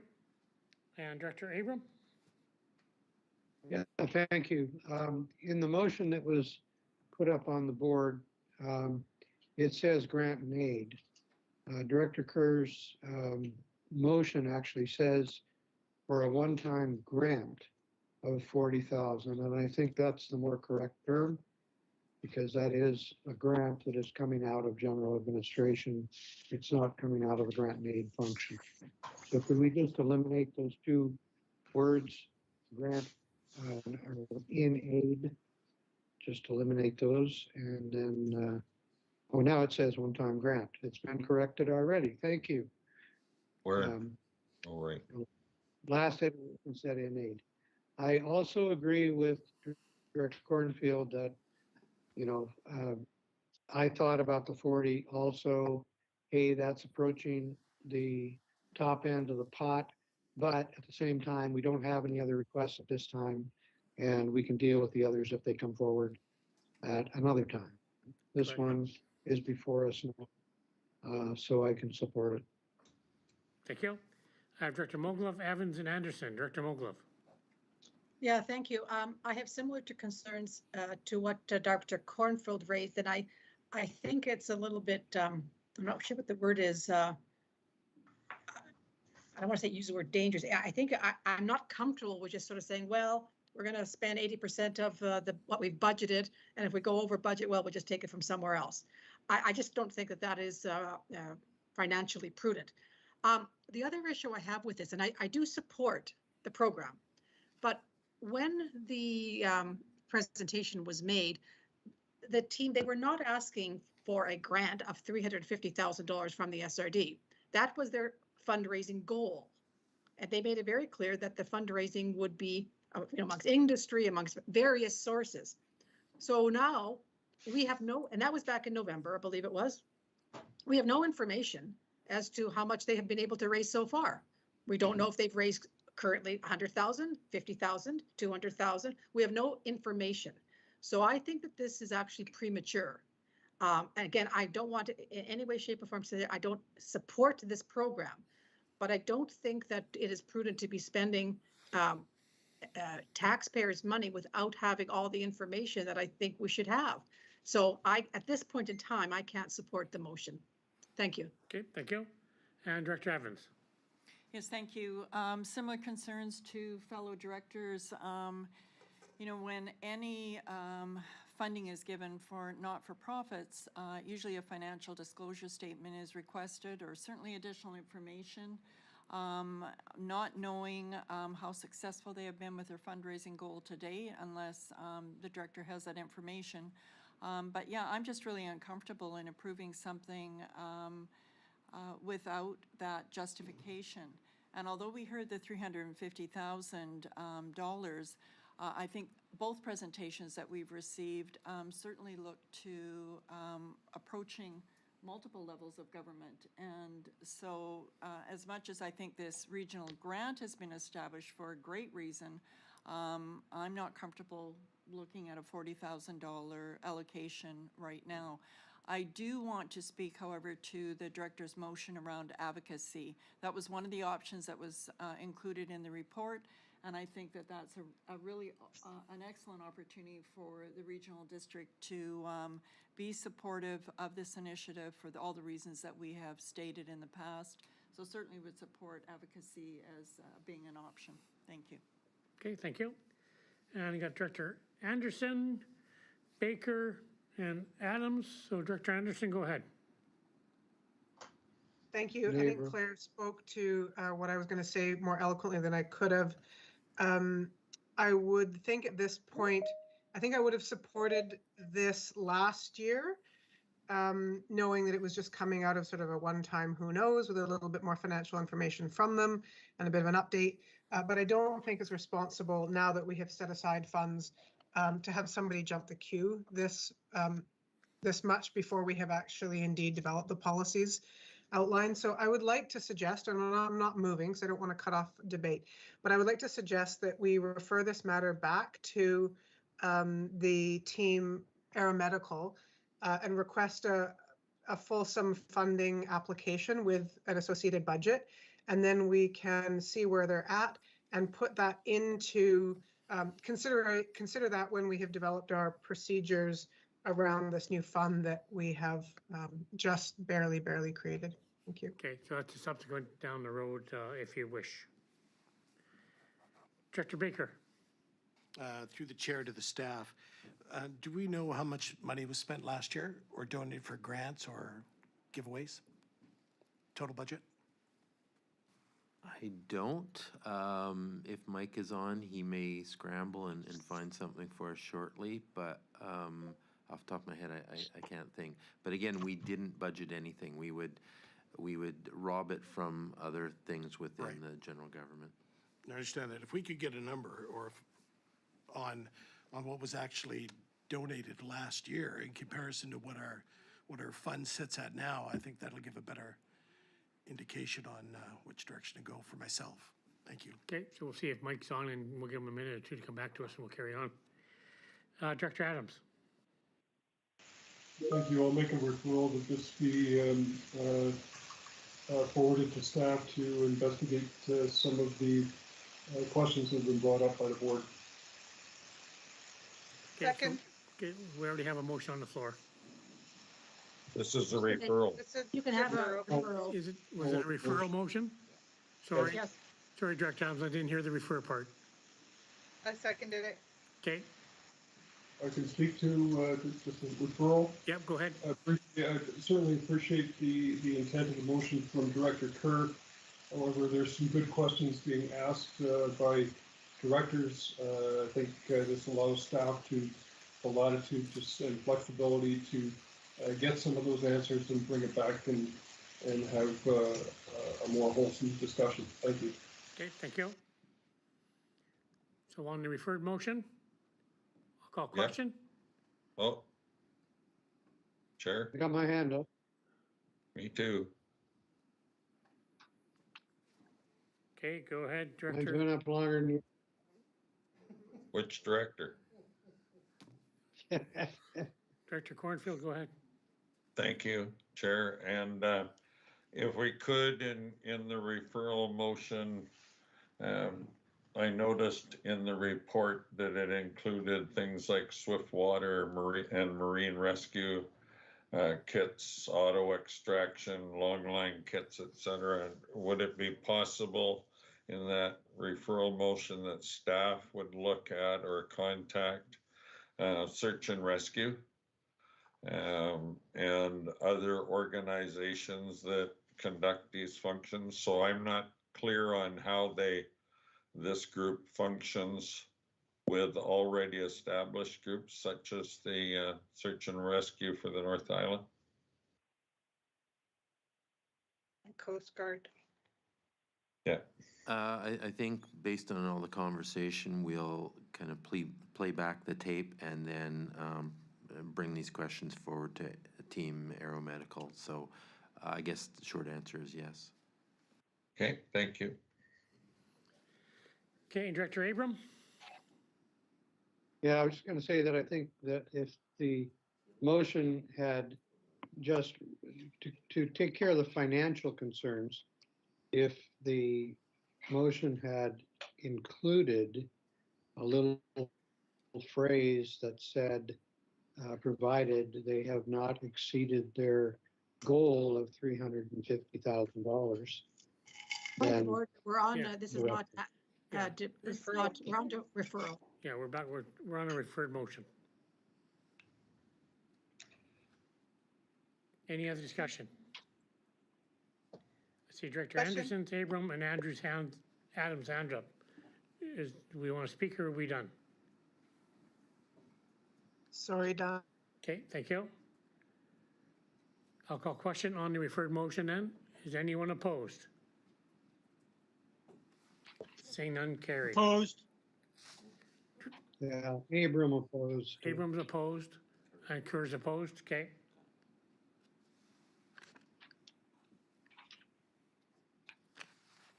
Carried. Item 12, search agreement, Aquis Family Life Society. Motion to receive the report. Evans and Baker, CEO. Thank you, Mr. Chair. Renee will speak to this for us. Good afternoon, Chair Unger and directors.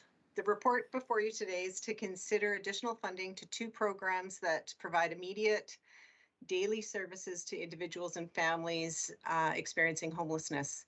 Quisa Place and Himalayas Kitchen received funding through the UBCM Strengthening Communities Grant at no cost to the SRD. Since the time of our original application last October, the demand for services has nearly doubled in both services. Himalayas Kitchen relies heavily on one staff member and volunteer labor to provide a daily meal to 70 to 90 people each day. Due to supply chain issues, the Campbell River Food Bank is receiving less food from grocery stores.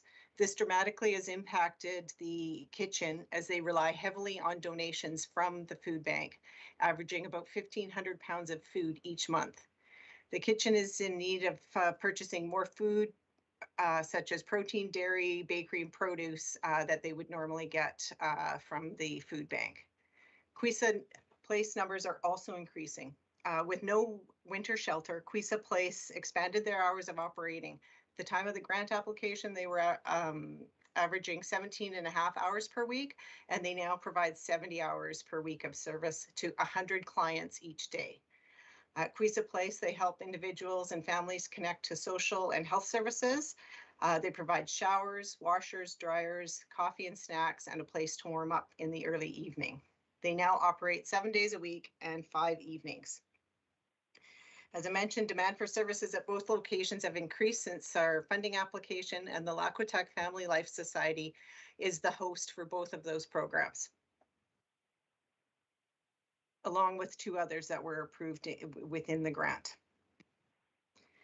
There have been some funds that became available from the current grant application, just under $100,000. And we would like to provide additional funding to both of these services from that available funding.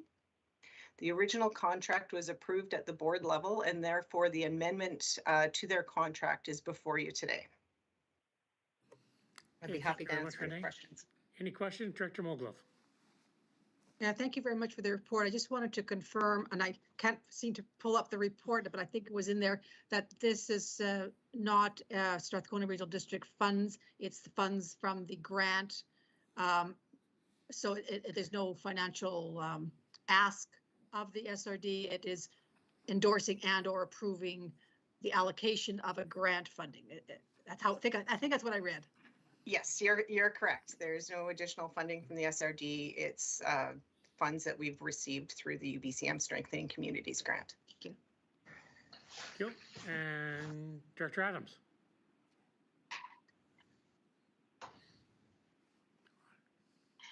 You're muted, Andy. Thank you. Thought I'd click that one. Well, I'm very appreciative of the work that the Lac-Quitac Family Life Society are doing, and for the grants that we've received. I am very concerned that we are increasing the funding allotment, which will then diminish the funds even sooner than anticipated, or potentially sooner. And my concern is what happens when the grant funding runs out. And because if we are not able to get permanent external funding, then this is going to default back to us to fund on an ongoing basis. And that makes me a little nervous. I can provide a bit of comment. The UBCM has issued a second grant a couple weeks ago. They're allowing for new applications to continue the Strengthening Communities Fund. So we're currently through the working group doing an evaluation of programs that were funded, and the board next month I'll bring forward that evaluation and possible request to submit a new application. And while I appreciate that, and I can't say enough how much I appreciate the work being done to carry on what is essentially an essential service on grants. What we need is confirmation of sustainable funding. Okay, thank you, Director Adams. And Director Wally. Thank you, Mr. Chair. Yes, this kind of fulfills that saying that says, if you build it, they will come. And I would like to know if there's any thought of any ceiling on this. I mean, this is going to continually expand for time to come to an unmanageable portion. There has to be a better plan. Thank you. Don't see any further discussion on receipts. I'll call question. Anyone opposed? See none carried. Item B, that a service agreement with the Lackwich Family Life Society be extended to September 30th, 2022 with additional funding of $58,000. I'll move B. Moglove. Moglove? Second by Baker. Any further discussion? If I might, I do want to recognize the comments that were made by Director Adams, and I think he's absolutely correct. Providing these types of services on grant funding is simply not sustainable, and I do think this is an area that requires significantly more and stronger advocacy that we don't find ourselves, local governments don't find themselves in a situation of having to take up the funding, so to speak, if these grants come to an end. It is a big problem. I see that. But meanwhile, until that happens, I would hope that the board will support the funding of two very important services, being the community kitchen and the warming center. Thank you. Okay, thank you. And I got Director Cornfield and Lee. Director Cornfield. You're muted, Charlie. You're muted. Thank you.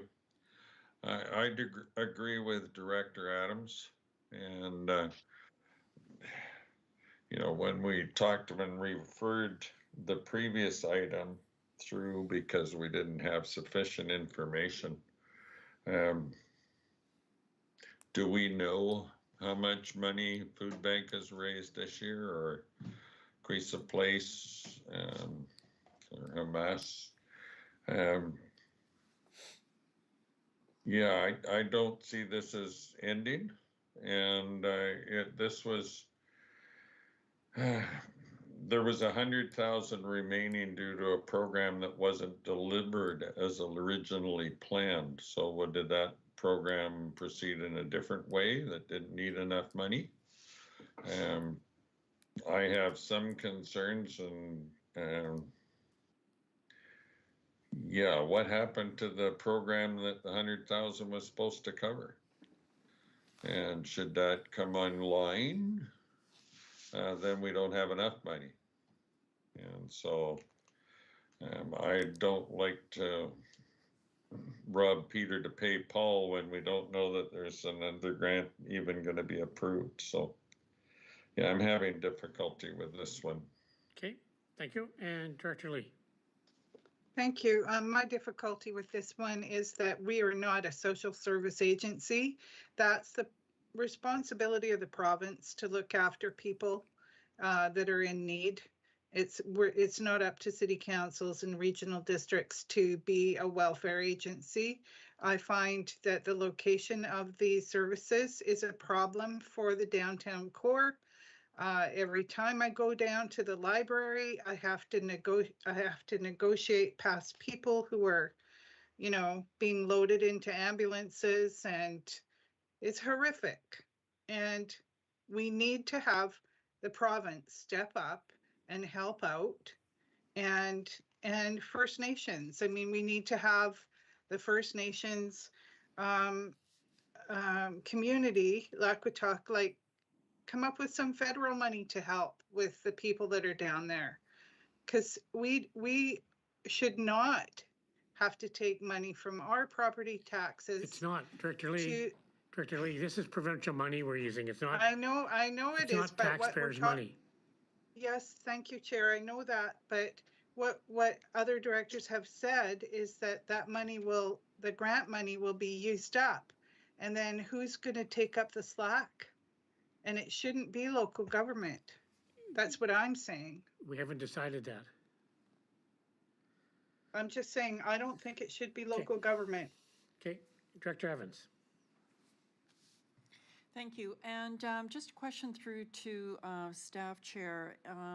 I think I heard that that the working group is working on the potential for a second grant. And I just want to understand the timing of that, because this allocation would take us through to, if I'm reading the report right, September 22nd. And then the question is, Director Adams has indicated, and then what? So I just want to see where the overlap is in terms of is the funding amount comparable to what this funding amount was? And when is what is the cycle for the grant in terms of timing? I'll go to Renee on that. Renee? All right. Yeah. Thank you, Director Evans. The timing for the grant, the applications are due April 22nd, so similar to last year. And last year they made an announcement in August. The reason for the two programs here with the Lac-Quitac Family Life Society of extending for 2 months is that would allow us enough time to know if we were successful or not, so that we wouldn't need to come to the board a second time if we needed to extend the service. So there was a total of $100 million that UBCM had put towards the Strengthening Communities grant. 76 million was distributed across the province, and they have 24,000 remaining. So our limit last year was $1.2 million, and I think we'd have 312,000 available to us. So it's significantly lower. Okay, thank you. And if I may, just a second question. And so the report that you would be bringing forward to the board potentially in March with regards to the positioning of the next grant, would you also be doing sort of an evaluation of which programs you would be recommending that would be included in that grant? That is correct. We have midterm reports that we're asking all of the service providers, and we're doing a evaluation of all of the programs, and then and that's done from a third party, and then we'll be bringing back some recommendations as to what that temporary working group would consider as services to continue funding. I'd also like to recommend that although the services before you today are daily needs, the $1 million grant that we did receive does have a lot of preventative programs that are working towards curbing some of the needs in the future. Those programs do take a longer time to realize the benefits of. And I do have one more question, if I may. And the supply chain issues that sort of were a catalyst to making this decision, because the funding or the donations, both from other food sources, stores, and the food bank, is that short term in terms of your discussion? Is that something that will be alleviated, or how important is that going to be moving forward? Are you still seeing that will be an issue? Conversations with both Himalayas Kitchen staff and the Campbell River Food Bank is that they do anticipate an adjustment where the volumes will return once food availability is back to its regular level. Okay, thank you. Okay, thank you. And I've got Director Abram and Moglove. Director Abram. Yes, thank you. And thank you, Renee, for what you've done, your work, and what you brought forward today, which I will support totally. I'm a little concerned because of the timing that you've just told us about. If UBCM has already announced that there will be a second intake, those go pretty quick, and they're limited, and they're usually subscribed. So is it possible, I'd have to ask our CAO, is it possible for us to delegate the authority of applying for the next intake on whatever Renee comes up with in the way of what is needed, to just go ahead and apply for that without having to wait 2 to 4 weeks to bring back, a report that will then go to UBCM and already be at least a month into the cycle, and other people will have gotten in front of us, is basically what I'm saying. So, I know it's a cruel world out there, and having been in it with UBCM, I know how quickly their programs get eaten up. So if we can Mr. Chair, after this motion, if Dave says it's okay, delegate that authority to Renee, then I would certainly make that motion. Okay, so let's get the motions done with what we have on the table first, and we'll go from there. Okay. On receipt. I thought we did a motion. So we're on B. No, we're on B. We're on B. Call questions. Anyone opposed? Seeing none, carried. And then on to C, the chair and corporate officer be authorized to execute the contract amendment. I'll move C, Director Moglove. Moved by Moglove, second by Evans. Any discussion? Call questions. Anyone opposed? Carried. And I'm going to go CO first, Director Abram. So, based Sure. on Mr. Abrams' input there, I don't believe it's really necessary. We understand there's timelines for the application deadline. Nothing happens, no money is awarded before that deadline, so you don't get any credit for getting anything early in.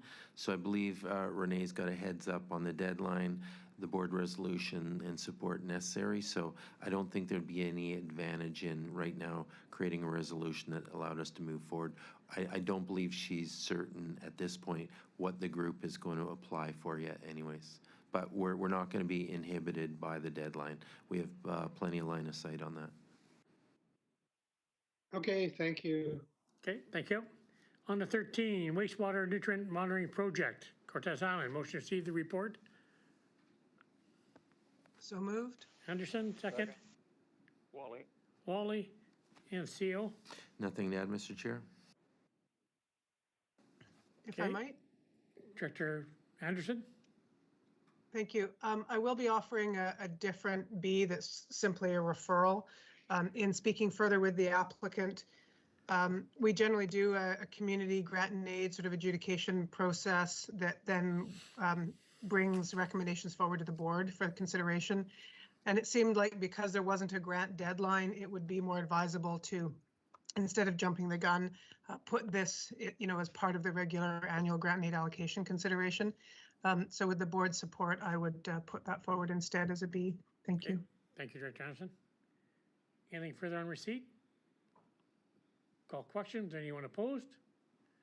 Carried. And to Director Anderson.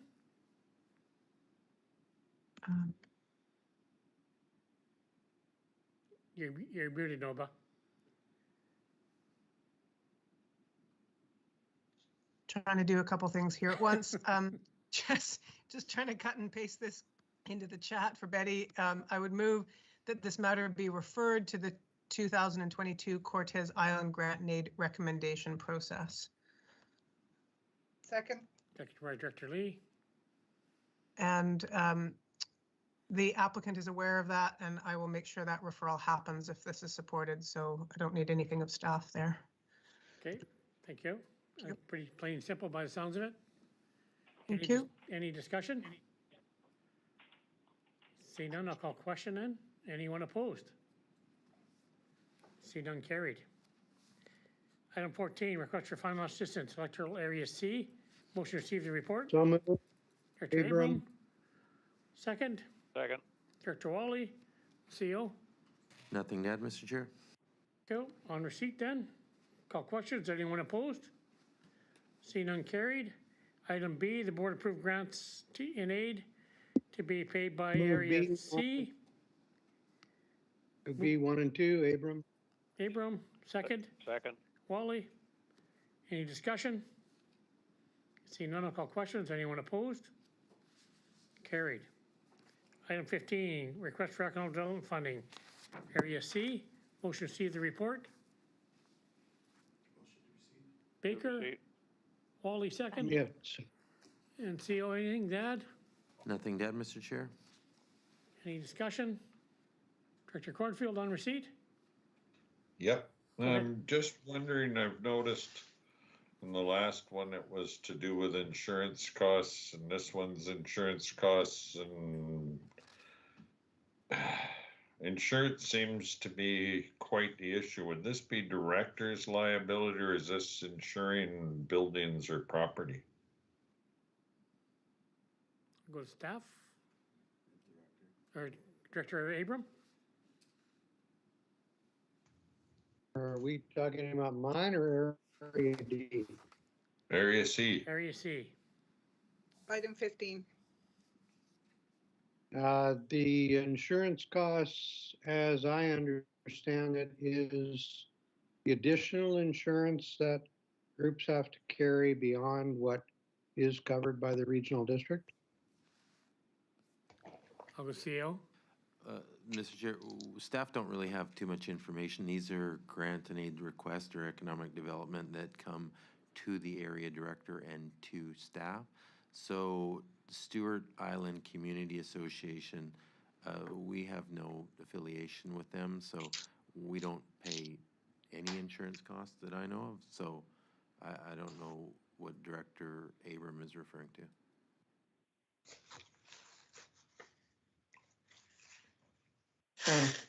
Okay, well, if we do have an asset there, a community hall, and the property around the marina and the marina. So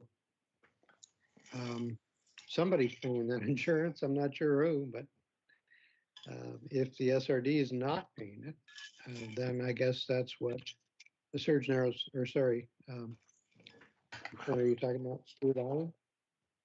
Stewart Island, well, that's in the next one. That's the one we're 15. on. You're on item 15, Director Abram. Yeah, so, okay, well, 14 and 15 are very similar, so I'm sorry I Yep. got confused there.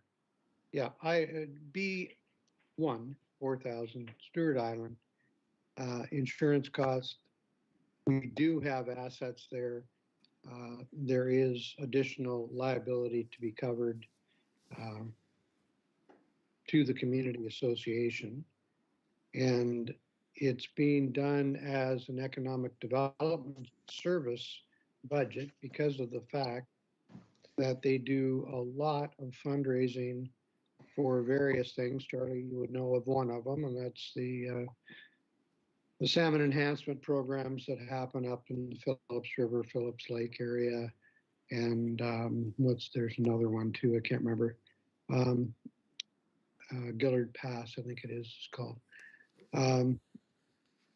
So, you know, these are things that bring economic development to Area C. So I see no reason to deny.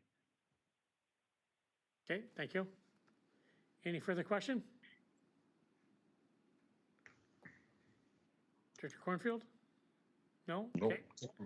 Okay, so item B, 1 and 2 and 3 have been moved. Second. Sorry, Mr. You just said we're still on receipt. So on receipt, I'll call questions. Anyone opposed? See none carried. And item B, the board approve economic development grants to be paid from the Electoral Area C. For Director Abram moved, seconder. Second. Director Lee. Second. Any discussion? See none, I'll call questions. Anyone opposed? See none carried. Item 16, request for financial assistance, Electoral Area D. Report from the CO. Move receipt. Seconder. Second. Dr. Wally and CO. Nothing to add, Mr. Chair. Cool. On receipt, I'll call questions. Anyone opposed? See none carried. Item B, the board approved the grants and aid to be paid by Electoral Area D grant and aid, $10,000 to Oyster River Enhancement and $2,750 to Museum of Cam River. Move B1 and B2. Director Second. Lee. Director Cornfield. Any discussion? Question? Anyone opposed? Carried. Item 17, BC Court of Appeal. Hearing schedule. Motion to receive the report. So moved. Baker and Lee. And CO, anything to add? No, nothing to add, Mr. Chair. Just an update on the timing of the hearing. Okay, thank you. On receipt, I'll call questions. Anyone opposed? See none carried. Under bylaws, bylaw 451, 2022-2026 financial plan and capital expenditure program. Motion to receive the report. Move receipt. Evans. Second. Second?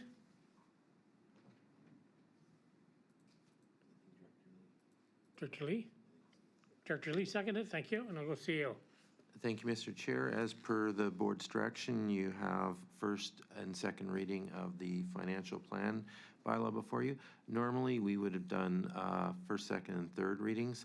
However, we've held it at second because of the advertising requirement, public information to the community, which we weren't able to obtain because of deadlines to newspapers. So we've provided first and second reading for the board.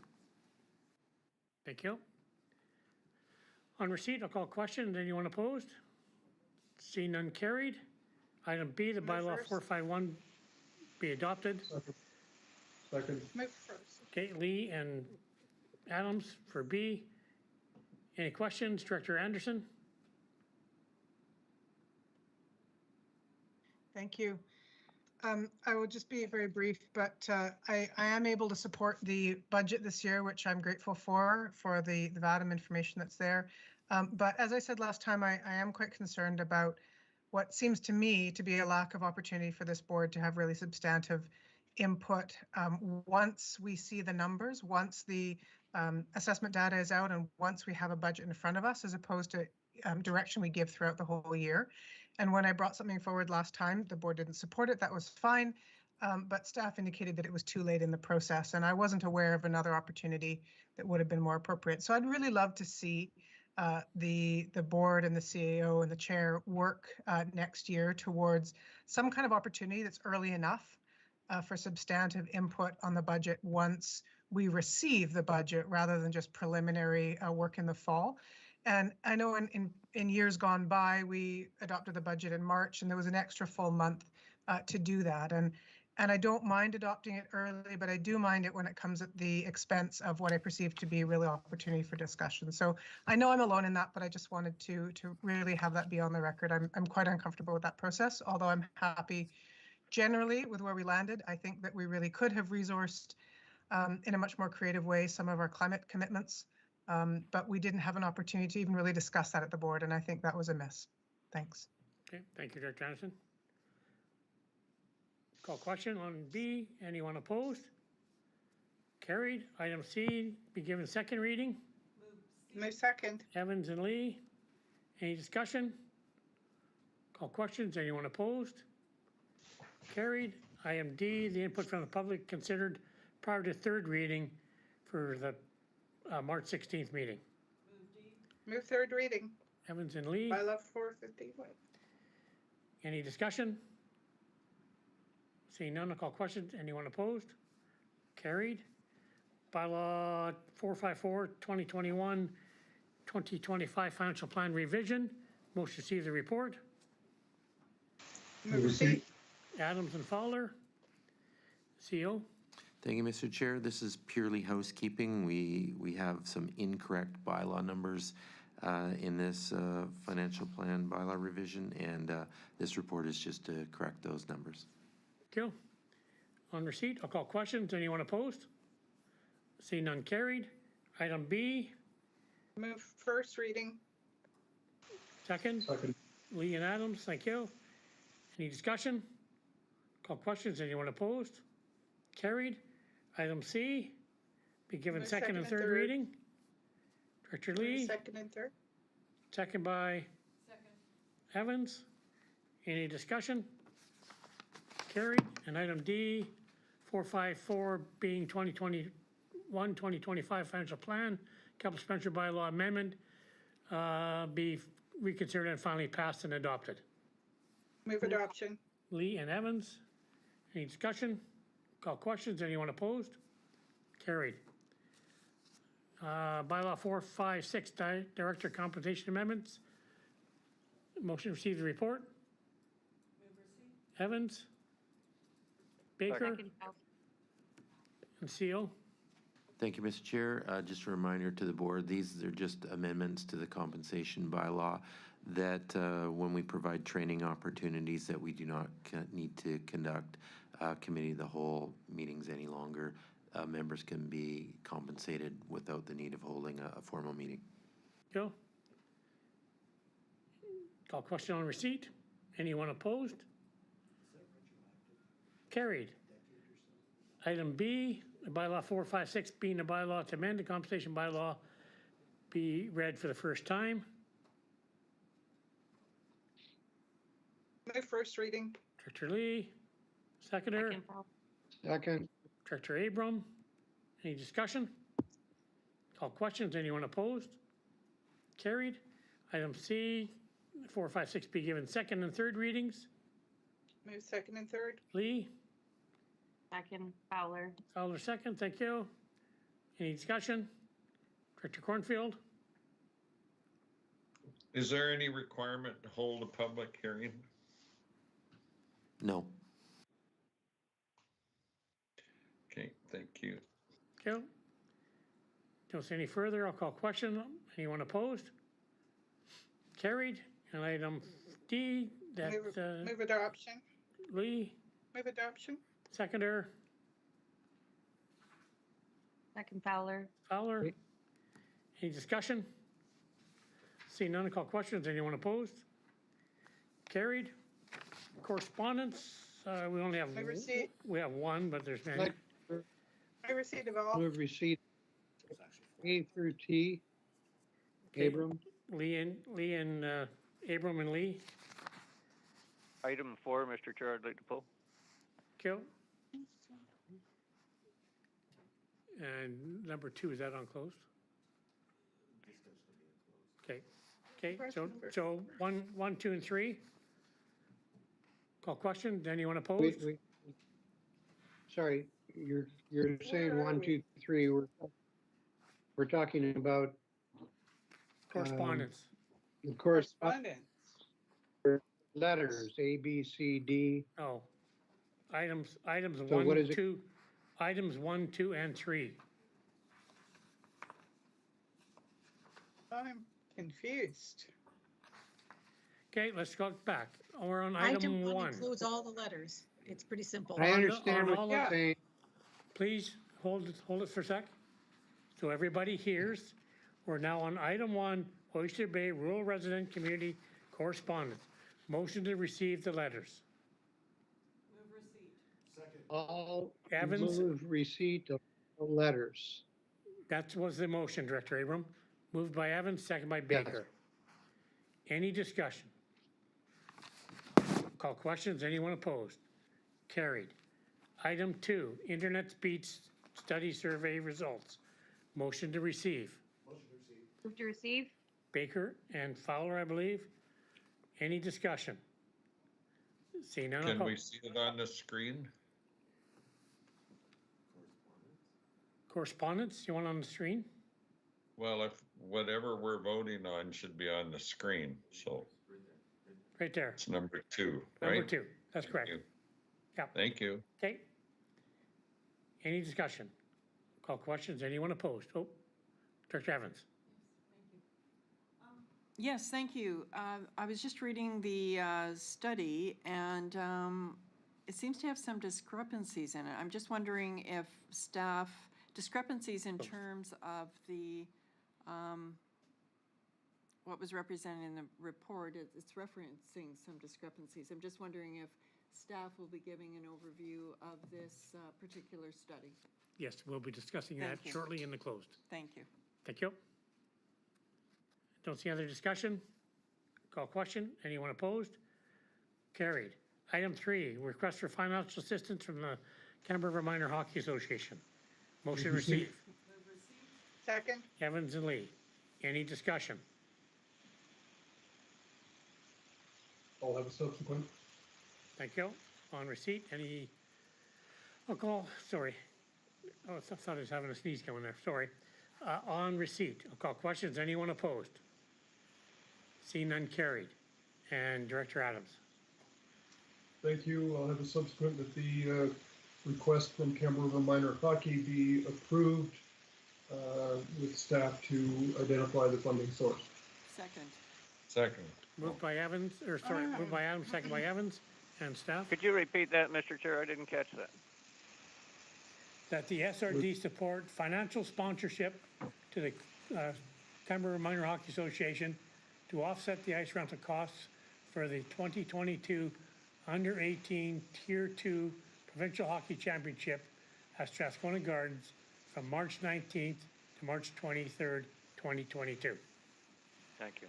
Moved by Adam, second by Evans, and there was a question to staff. Yeah. I have a question. What do staff estimate that this is going to cost? What is the cost that, because it's not mentioned in the letter, how much money they need? They want their ice fees waived, their rental costs waived, but what are those rental costs worth? About $3,000. Okay, it's no problem. Okay, thank you. And Director Cornfield. Well, again, my question is in a similar vein. I thought Director Adams had referred this to staff for an estimation of the cost. So not quite the way this was written up. No, I believe, But, I believe. but it should, if it is a grant of $3,000 as the rental, or at least waiving the fees, then that should be part of the motion. So, thank you, Director Cornfield. You're correct. I did say it a little bit differently, but this was the intent of what staff has pre-written up. And it's financial sponsorship. So it's really, we're not giving them money, we're just not receiving money that they would have normally paid us. Okay, so if I can, Chair, then this would not come out of our $50,000 grant pot that we have right now.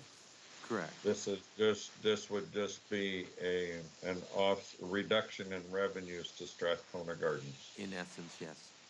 Okay, thank you. Thank you. And Director Abram. Just a quick question, why is this all directors instead of Campbell River and Area D, which is basically Strathcona Gardens? So why, can you repeat yourself, Jim? My understanding to answer Director Abrams, my understanding to answer Director Abrams' question is that it's just a matter of timing. The next Strathcona Gardens Commission meeting isn't until next month. Right. So there was timing to get a response back, and so it was placed on the greater board's agenda. So would it not still be just the two of you, the two areas voting, even though it's on this agenda? And I understand the timeliness, but should it not just be two players in the third voting on? Question of staff.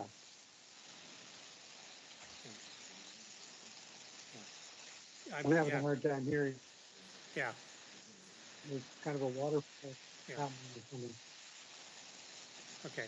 Any other questions?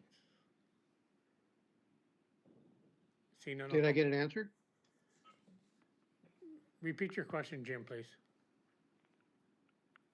Okay, sorry. The question is, if the service is Strathcona Gardens, that is Area D and Campbell River. So if it's only those two members, even though it's been brought forward to the board agenda because of timeliness, should it not be only those two players that are voting on? Yes. Okay, so the vote is Campbell Okay, River so and then area. Okay, so the vote will be Campbell River and area only, Area D only. Right. Okay, thank you. okay, call question. Yeah. Okay, question on the motion. Anyone opposed? Hearing none, carried. Item 4, Fair Harbor Marine Infrastructure Project. I move receipt. Second. Okay, any discussion? I have a comment, Mr. Chair, in as much as I have a subsequent motion after receipt. Okay, go ahead in your comment. That was the comment. Okay, Sorry. thank you. I thought maybe you want to add another one. No, Okay, on receipt, I'll call questions. Anyone opposed? Carried. And to Director Wally. Thank you. I would move that the Strathcona Regional District provide letters of support to the funders for the Cayuga-Checklisset First Nations grant application to build a full-service marine dock in Fair Harbor. Second. Second. Okay, moved by Wally, second by Cornfield. Any further discussion? See none, I'll call questions. Anyone opposed? Sorry, Charlie, you had your hand up? Yeah, I did. It was just that this is a very worthwhile project, and I'm glad to see infrastructure is being applied for and hopefully will be replaced soon because it's critical to that whole Cayuga area. So thank you to Director for bringing it forward. You're welcome. Excellent. Thank you, Director Cornfield. Sure. Call question. Anyone opposed? Don't see anybody against, so carried. Item P, members' reports, Cortez Village Commons Plan. Motion to receive the report from Director Anderson. Move receipt. Seconder. Second. Second. Any further, Director Anderson? Yes, thank you.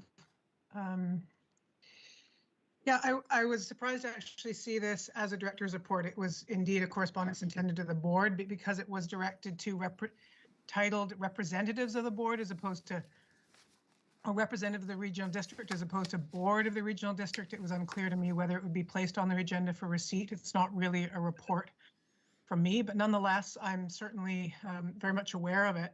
In our official community plan, one of the priorities as of a decade ago was to indeed create a local area plan of some kind for the, what is the village center on Cortez Island. And in the absence of our doing that and in the design, Cortez's interest, the Cortez Community Economic Development Association, who was able to acquire a really key piece of land, has done a planning process on that piece of land, but it throughout the whole process really begged the question about how it relates to the rest of the neighborhood. And although they only had funding and mandate to really look at their piece, many people who were participating really wanted to see a more substantive look at the neighborhood, which is generally something a local government does. But in our absence to really be able to do long-range planning and fund it, I doubt it's something that we're going to really be able to do this year. But I will have a subsequent offer that I will put in the chat here that speaks to a desire to have this on the long-range planning possibility and just a desire to respond to their letter. So I'll put that in the chat and move it after the receipt of this. Thank you. Okay, thank you. Anything else on receipt? Call question. Anyone opposed? Carried. And the chat says that should further your, sorry, it's gone now. Betty, you'll bring it up here in a second. Sorry, that should future years long-range planning staff or financial resources be available in the SRD planning department, the CEDA request for partnership in a Manson's neighborhood improvement planning process be considered as a work plan priority, so just considered, and further that staff respond now to CEDA's request outlining our current ability or lack thereof to support, to offer support at this time. Okay, do I have a seconder? I'll second it, Moglove. Thank you. And just, I think it's quite self-explanatory, but they're looking for something that we really just can't meet at this time, I think, because of not having the staff capacity and budget support to do that. But I think this is something that has been identified in our own planning documents as important, and certainly the community continues to not only prioritize it, but action on it. So it'd be great if in future years we were able to support that. But immediately they're certainly going to want a response as to our current capacity to engage with them. So just a simple letter from planning staff outlining where we're at would be advisable. Thank you. Okay, thank you. Any further discussion? I'll call questions. Anyone opposed? Seeing none, carried. Thank you. Thank you, board. No management, no new business, no demon. Closed item, the report from CEO be received. Move receipt. Director Evans and Lee. On receipt, anyone opposed? See none, carried. Item B, the closed meeting be held immediately following for all the letters and numbers behind. Move to go in camera under Evans the and Lee. named portions. Thank you. Call questions. Mr. Anyone Chair? opposed? Yeah, Mr. Chair, can Yes. I just put in a comment here? Go ahead. When we move into closed, because I have no internet, didn't get the invite and I couldn't get on Teams anyway. But is the telephone number and the meeting number by phone going to be different? Because if it is, I have no access to it. Maybe someone could tell me what it is. Betty's taking a look. hey, and one other question, Chair. Yes. I've lost all my closed agendas on the list of agendas that we click on. Oh. They all of a sudden disappeared on my computer. Uh-oh.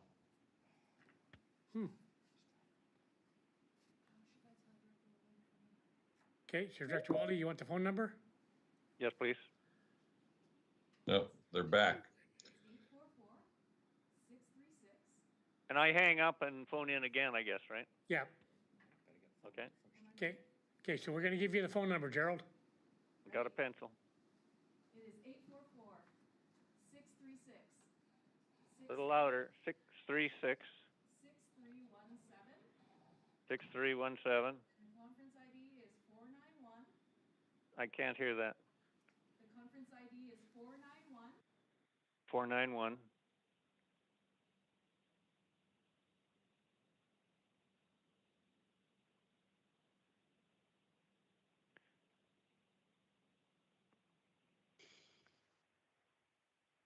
Can the rest of us leave now? Yeah, well, as Betty sent out an invite, so Okay. Yeah. Can you hear me? Yes, 491 693 693 846 pound. 846 pound. 491 693 846 pound. Yes. Thank you. You're Okay. welcome. So we have a motion on the floor. Call questions. Anyone opposed? Carried. And then a motion to terminate. Evans and Baker. Any discussion? Seeing none. All in favor? Opposed? Carried. See you in a couple minutes. So we'll have